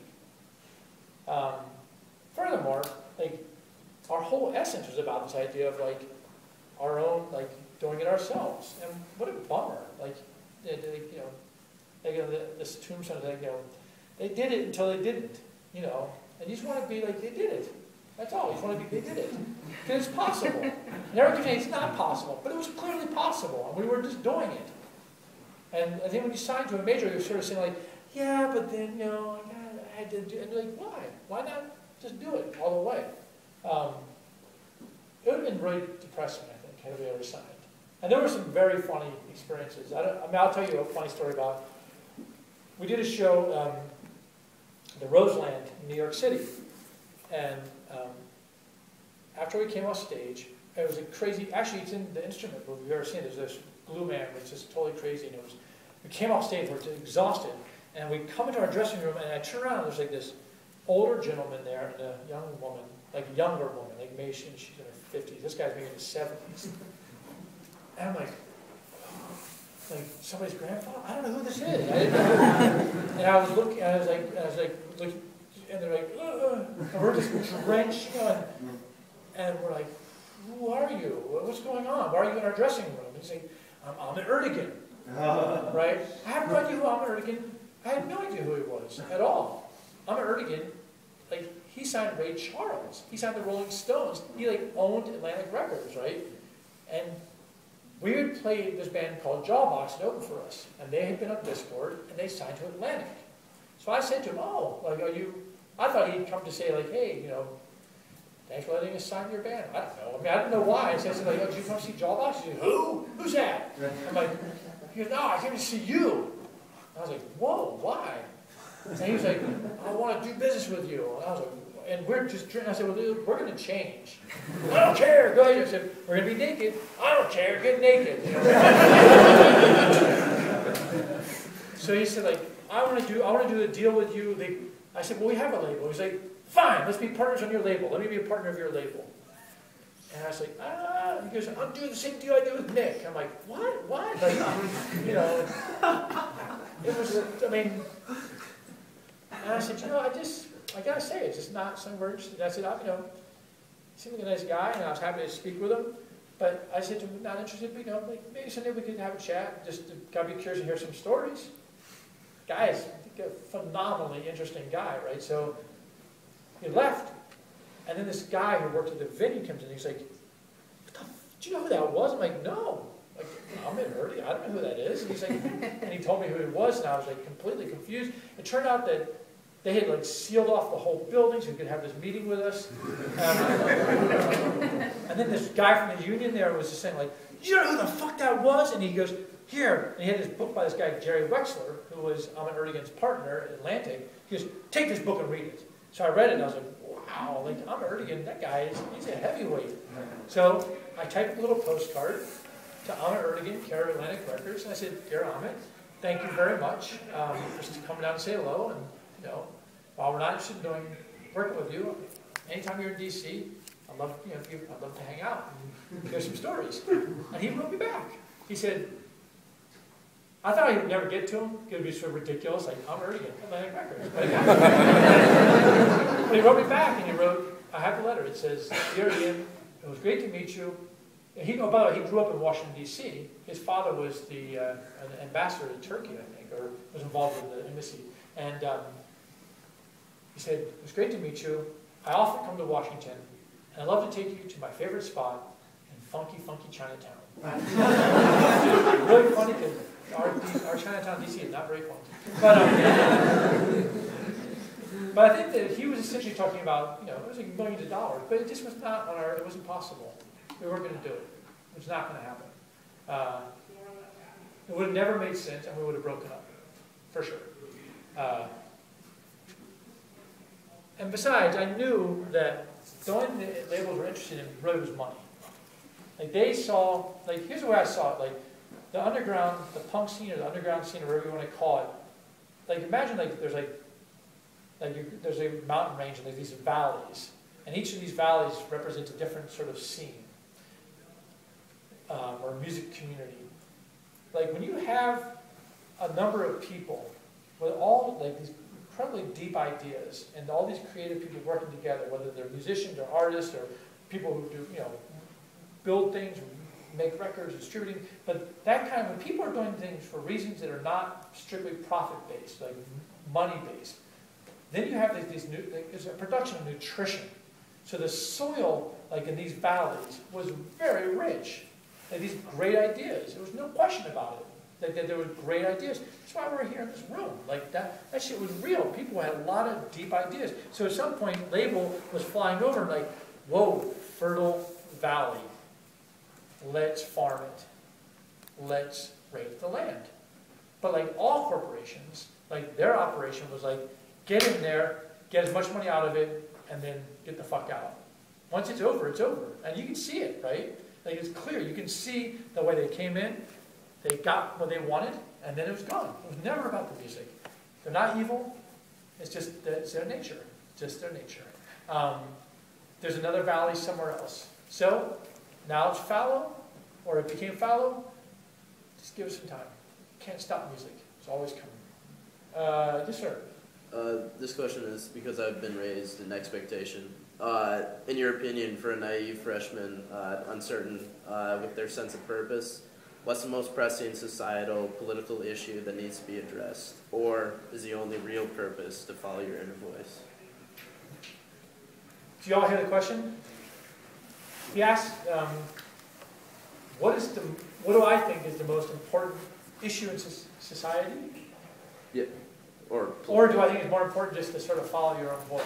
Yeah, both, you know. Sometimes everybody works on things differently. Like for me personally, like the number one thing to fight against is war.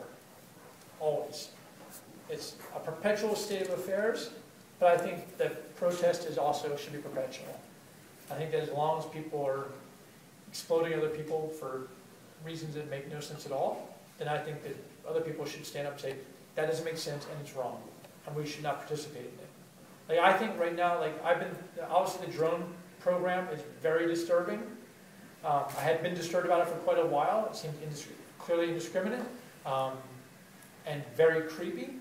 But I heard an interview recently about the drone program that was very upsetting. And it was a guy from Pakistan who said, just so you know, he said about the drones, he said, contrary to the way the U.S. government has presented like the drone program, these are not like very like hypogenic surgical like strikes. They're not these like silent little like electric rockets that come in and they laze the one bad guy in the village. He says they're noisy, they drone. He says they fly every day.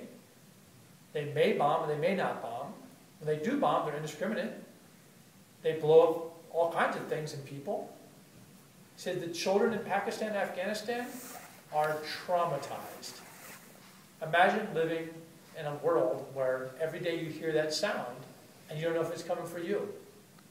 And I was thinking about this a couple, last week when I was out in California. I was thinking about like the bombs in Boston. Like 3 people were killed and hundreds were hurt. And people in this country were traumatized by this event. Imagine every day these very strange alien humanless vehicles buzzing around delivering maybe like death and destruction. You just don't know. How would America deal with that? How would we feel like, forget like the terrorist, that is a terrorist act right there. And I think for me that is a very serious issue. And by the way, our employees, like we're paying for this. It's on us. Something to think about. So I always feel like if you ask me a societal issue, I always would start there because that is like our problems in this country, like the issues in our country in terms of like how we deal with each other, who the president is, all that kind of stuff. That's our fault. We have to live with that. Like if we elect George W. Bush, that's our problem. Whether it was a legal election or not, we have to live with that. But the rest of the world, they shouldn't have to live with that. They shouldn't have to live with that. And we elect Obama and said, all right, do good, and then he's fucking shooting people and killing people with robots. Something's fucking wrong here. So for me, I think that's like, personally, that is a central issue. I think let's not have our like government murdering people on our behalf. I think that's a good place to start. But maybe your inner voice whatever that is, whatever you decide to do in your life, maybe that's exactly the way you will figure out how to try to defeat that. Like, I don't know what you're going to do. So maybe they're one and the same. Anybody have a question? Any women have a question? Any other women have a question? No? Okay. Oh, yes, ma'am. Non-pub? Okay. Yeah, no, weird. Yeah. Yeah, whatever they fucking ask me. I don't have any prepared notes. I don't travel. I have no notes. It's just, I know this guy Butch who works down there, and he said, "Do you want to do a talk down there?" I was like, "Okay."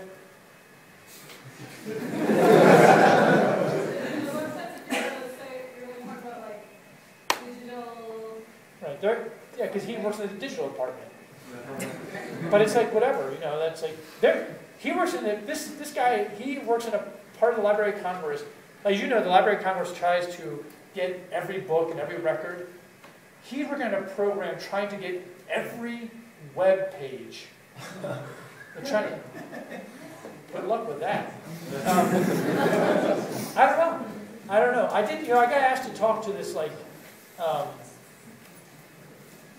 can't remember. It was like a digital librarian association thing, and they asked me to come talk at that, and I was like, okay. I said, if people have questions, I'll answer them. Or I'll talk about it. I don't have I'm not saying I'm right about this shit. I'll talk about it. It's interesting. You know, I'm learning just like you. I hope I'm learning like you. Or no, I hope that you're learning and I'm learning like you. Did I answer your question? Yes, sir. You're being. This one wants you to ask me a question. What were the last 5 records you bought? And do you The last 5 records I bought. And then do you have any guilty pleasure? You already brought up Ted Nugent, but music. What's a guilty pleasure? Give me an example of your guilty pleasure. I'm not completely opposed to Kesha when I hear it. To who? Kesha. Yeah. That is the appropriate response. No, I mean, is there anything that you listen to that you maybe think I shouldn't really like this, but for some reason I kind of do? I'm not at this. I mean, there were times in my life. I remember in the '80s, I sort of kind of like this Owner of a Lonely Heart song. I was working at a record store and they kept playing it. And I was like, but the production value was so weird. And it was like hip hop in a way. All these weird, orchestra hits, and they were using that, what's it called, a silver, I forget this. There was some new kind of synthesizer thing people were using at the time. I mean, it's a record that I have a single of that in my collection, and everyone's like, what is this? And I'm like, you know.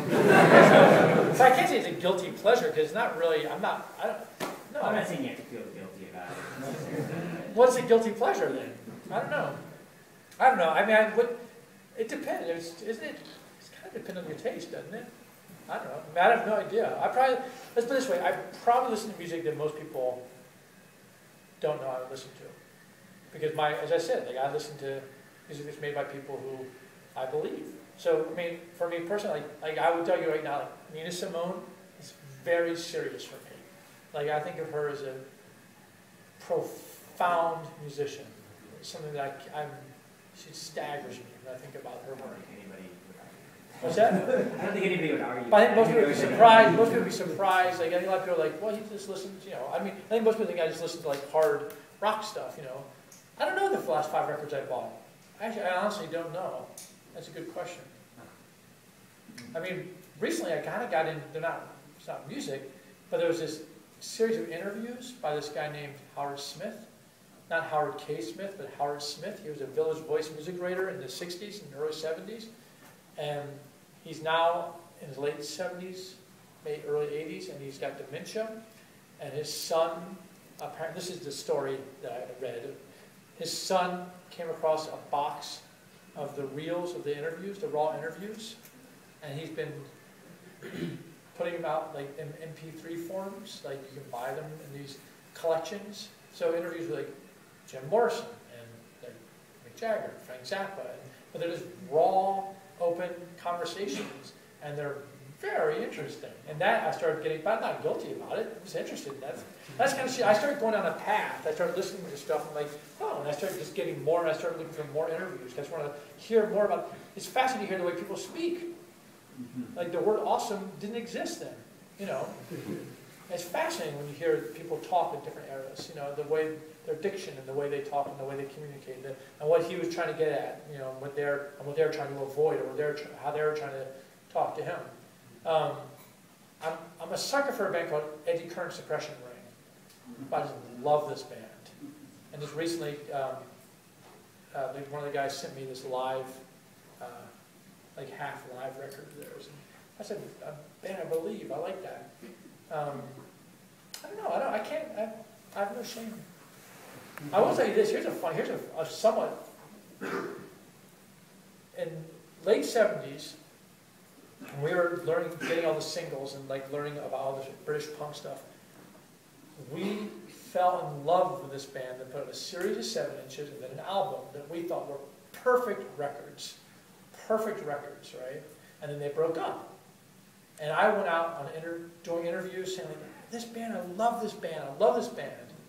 And the band reformed in 1984. And they reformed, they had taken on a political identity. And this identity was hardcore white power nationalism. Nazis. And the band was Screwdriver. And this is a band, like their first 3 singles and their album, all screwed up. I love these records. Love them. Amazing records.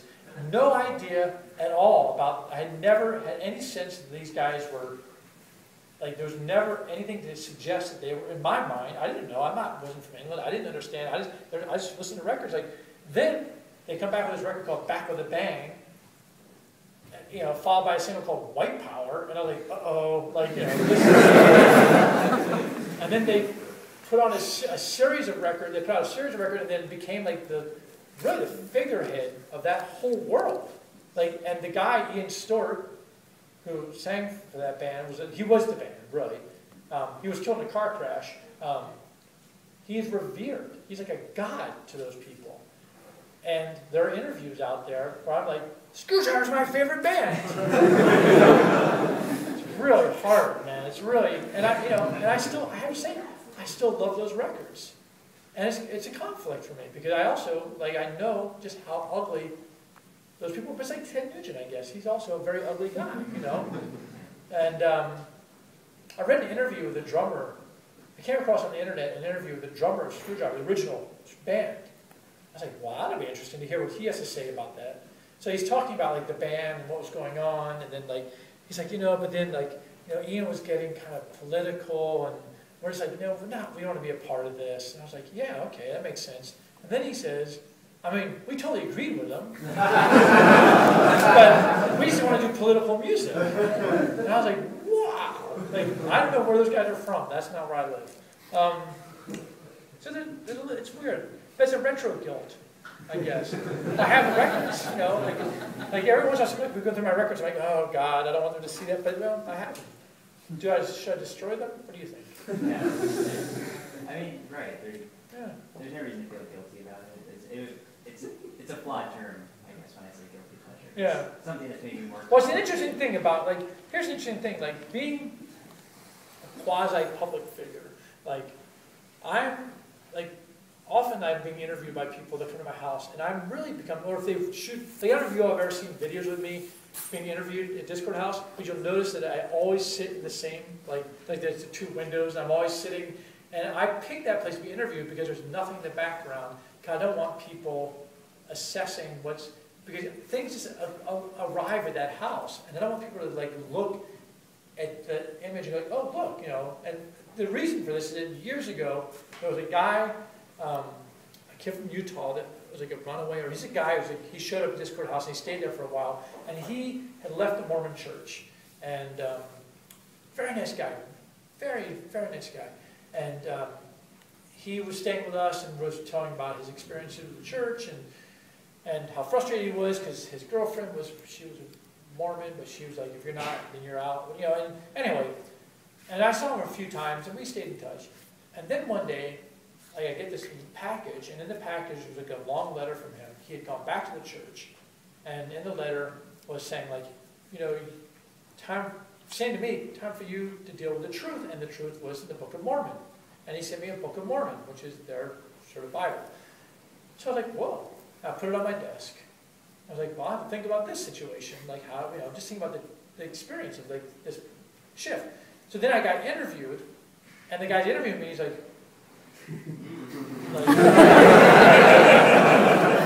secret of straight edge. He's a Mormon, right?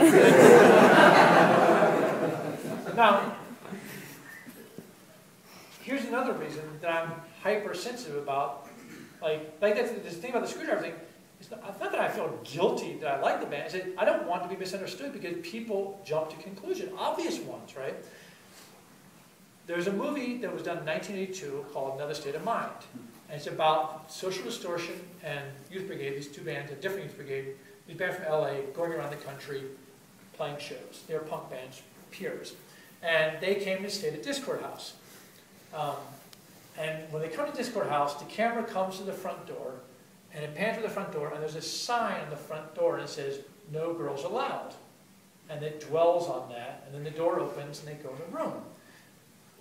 That moment set into motion, like an endless discussion about how misogynistic the scene in DC was. Nobody takes notice that when the camera goes through the door and you walk in, you see all these DC kids, half of which are girls, sitting in the room. That sign, as recent as last year, I saw a trailer for a movie, New York Riot Girl documentary coming out, and these women are sitting around, this one woman goes like, the early 80s scene was all white, male dominated. I mean, Discord House had a sign that said no women allowed. How obvious it have to be? Let me tell you about that sign on the door of Discord House. One night, we used to all get together and watch television every night. Just all the kids would leave their parents. We were the only group house. So kids would escape and come to our house. And we just watched TV late at night. And we would watch, late at night, there was Little Rascals would come on. Right? It was on some weird channel. And we love Little Rascals. Do you all know what Little Rascals is? Right? It's like a 1930s, like little short films about these kids. And it's ridiculous. It's a comedy. The Little Rascals have a clubhouse. On the clubhouse, spelled wrong, it says, no girls allowed, right? Because that was like what boys' clubhouses are. So Eddie Janney, who lived at Discord House, wrote, no girls allowed. We're all laughing, the boys and the girls in the room, we're all laughing, and he puts it on the front door. And if you live in like kind of group houses or college, you know, when you put something on a wall, it just stays there. And that shit was there for like 3 years. Nobody saw it anymore. It just was there. Like, there was a picture, I remember that every once in a while, I'll see a photo of like the kitchen at Discord House at 1 year. And there's like this picture of some guys with their ass sticking out. Like, and I'm like, oh my God. There's like and then we just don't see it after a while. You see some guy sticking his ass in your face. And you're like, so that had nothing to do. It was a joke, a total joke. And yet it started this like ongoing discussion. And I thought, this is fucked up. Like you invite people like that was such a nothing, and it's become like proof for this. Like it's really like the JFK conspiracy stuff or something. Like people keep saying, "God, there it is," you know, and the man, the grassy knoll, and so I think I'm really sensitive about the way people like. I don't want to give people anything to work with. I don't, because it's too much work for me to have to answer. Like, no, it was just a joke. It's not worth it. There's other things to talk about. Anybody have a question? Yes, sir. You were fast for the white shirt. Oh no, wait a minute. You asked a question already. Sorry. All right. Let me come back to you because I want to give others who didn't ask a question yet. Yes, for the black shirt. For your songs that you've written, obviously some of them get covered up every once in a while. Do you like to listen to those? And if so, what are some of your favorite renditions of your own songs? You know, most of the music that I recorded, I don't really listen to it. At least, certainly not right away. Like when you're in the studio, you just you inhabit those songs. You hear them over and over and over and over and over. By the time the record comes out, you're like, don't. And also, usually by the time the record comes out, those songs have already moved along. They've evolved. So it's like looking at photos of you and yourself when you're 13 or something. Like, you know. But then enough time goes by where you have like the experience in the studio is so far behind you that you don't, I don't know, it's different. You can look at it more objectively. Like I can listen to it more objectively. So I like listening to like, say, some like minor threat stuff now is really interesting. Because I can't really remember, like it was so long ago that I was in the studio. But I just don't really listen to my own music. Having said that, like, you know, like Fugazi, our favorite, for us personally, I think the record we kind of liked the most was Instrument, which was the soundtrack. Because those songs, the music on that record was not being recorded for release. Those were just us fucking around in the practice space and just doing demos. So it was unconscious. So that record sounds the most like us to me. Those songs were just like jams, just things we were fooling around with, and we just ran tape. So the idea that, you know, but when you go in to make a record, then you're really like, I'm making a record, and I'm making something that other people are going to hear, and it becomes a process of self-consciousness. You start thinking about it, second-guessing it. And recently, with this Fugazi Live Series project, which has been this, it was made a website, Fugazi made a website in which we're making available all of our recorded shows, and we have over 800 shows recorded. And it seemed like a good idea when we started it. I also started it 4 years ago, and it is... Does it feel like work? It's, yeah. I mean, let's put it this way. We started 4 years ago. We still have 500 shows to go to get them. And it's crazy. And then what's really crazy, we kept thinking like, you know, our sense was like, well, like, you know, yeah, we'll put these shows up, at least some people want to hear all the shows, but there's some shows, like we have 300 shows up, there's some that have never been downloaded. It makes me so sad. You know? Like not a single download. But work on those things, because, you know, we have somebody who masters them, and then he'll do the editing, then Guy and I have to go through and actually, we have to do this, we have to do the process of kind of like checking the edits. So you listen to it, that's pretty enjoyable. That's pretty cool to hear. There's some really, but the music, whatever, between the song stuff is really good. I don't know if this thing has a way to, oh, maybe this can work. Can this work? Does anybody know how to make this work? Anybody here know what's going on? I'll play you guys the fucking craziest 5-minute Fugazi moment. If we could figure out how this works. Anybody AV people here? Somebody figure it out. Goes to this thing. Hold on. What's that? Computer on. No, I have a computer. All you need is to come live. Oh, that's not a bad idea.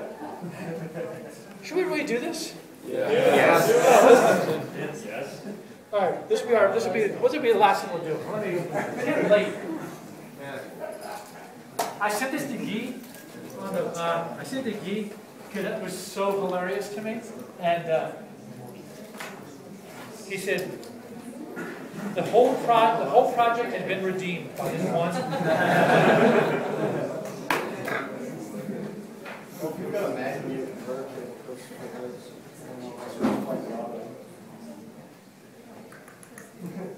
Nose here somewhere.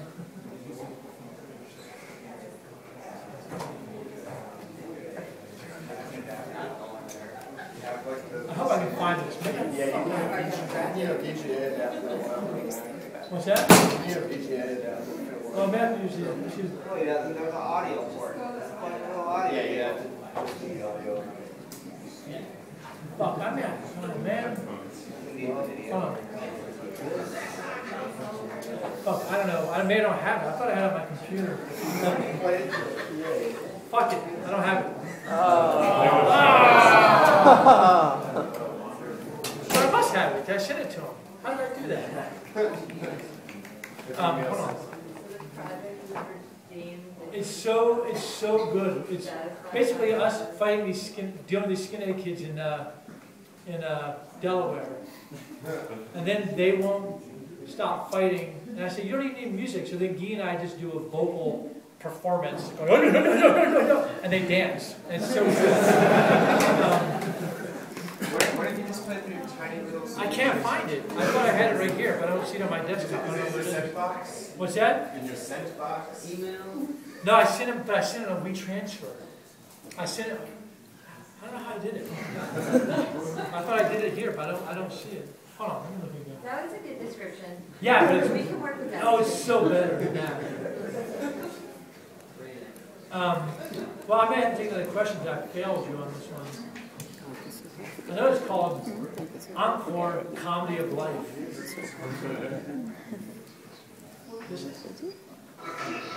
No, that's hip hop. All right. By the way, I encourage you to not advertise. Whatever computer you use, you paid for it. You don't need to advertise it. Did you know the name of the file? Do I? Yeah. I do the name of the file, but it's not in there. Oh. You can do the little search box in the upper. Look at you. Yeah. All right. I'm eager. You told the story. I gotta know. Right. Now I really feel like I'm in college. Hold on. Really? This is going, getting there. Hold on.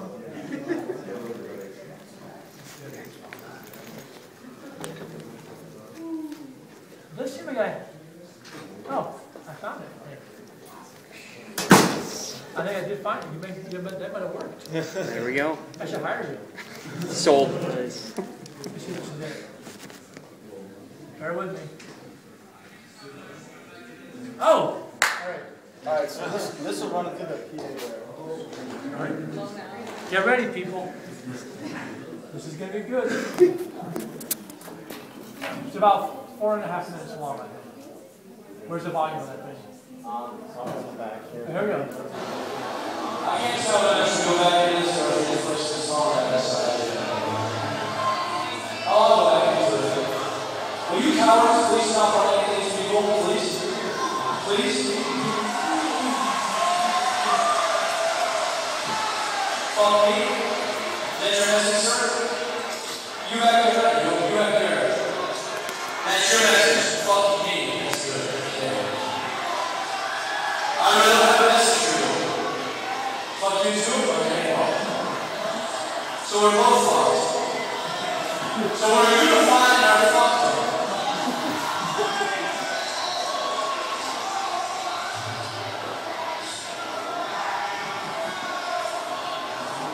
Yeah, bad skin, so you can tell by that day.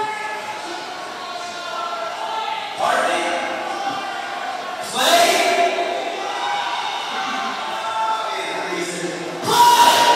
No, he said,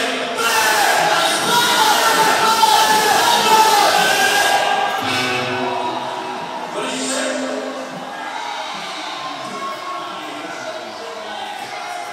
The point is this, it's sort of like, it's really absurd because we really don't need to play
time. That's who's listening.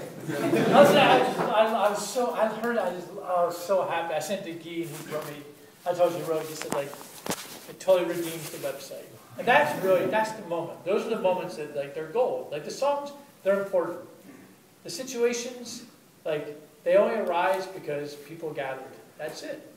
Like people got into a room together. Sometimes that gathering is really positive, and sometimes it can get crazy. But usually it's a minority. The question is, how can you turn that situation? How can you engage in a way? What's the creative response? What's the way to deal with it that kind of illuminates the madness, but also ultimately brings people together?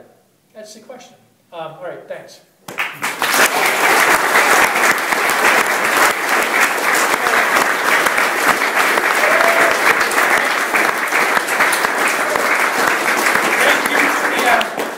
Whatever the committee is, thank you very much for bringing me here.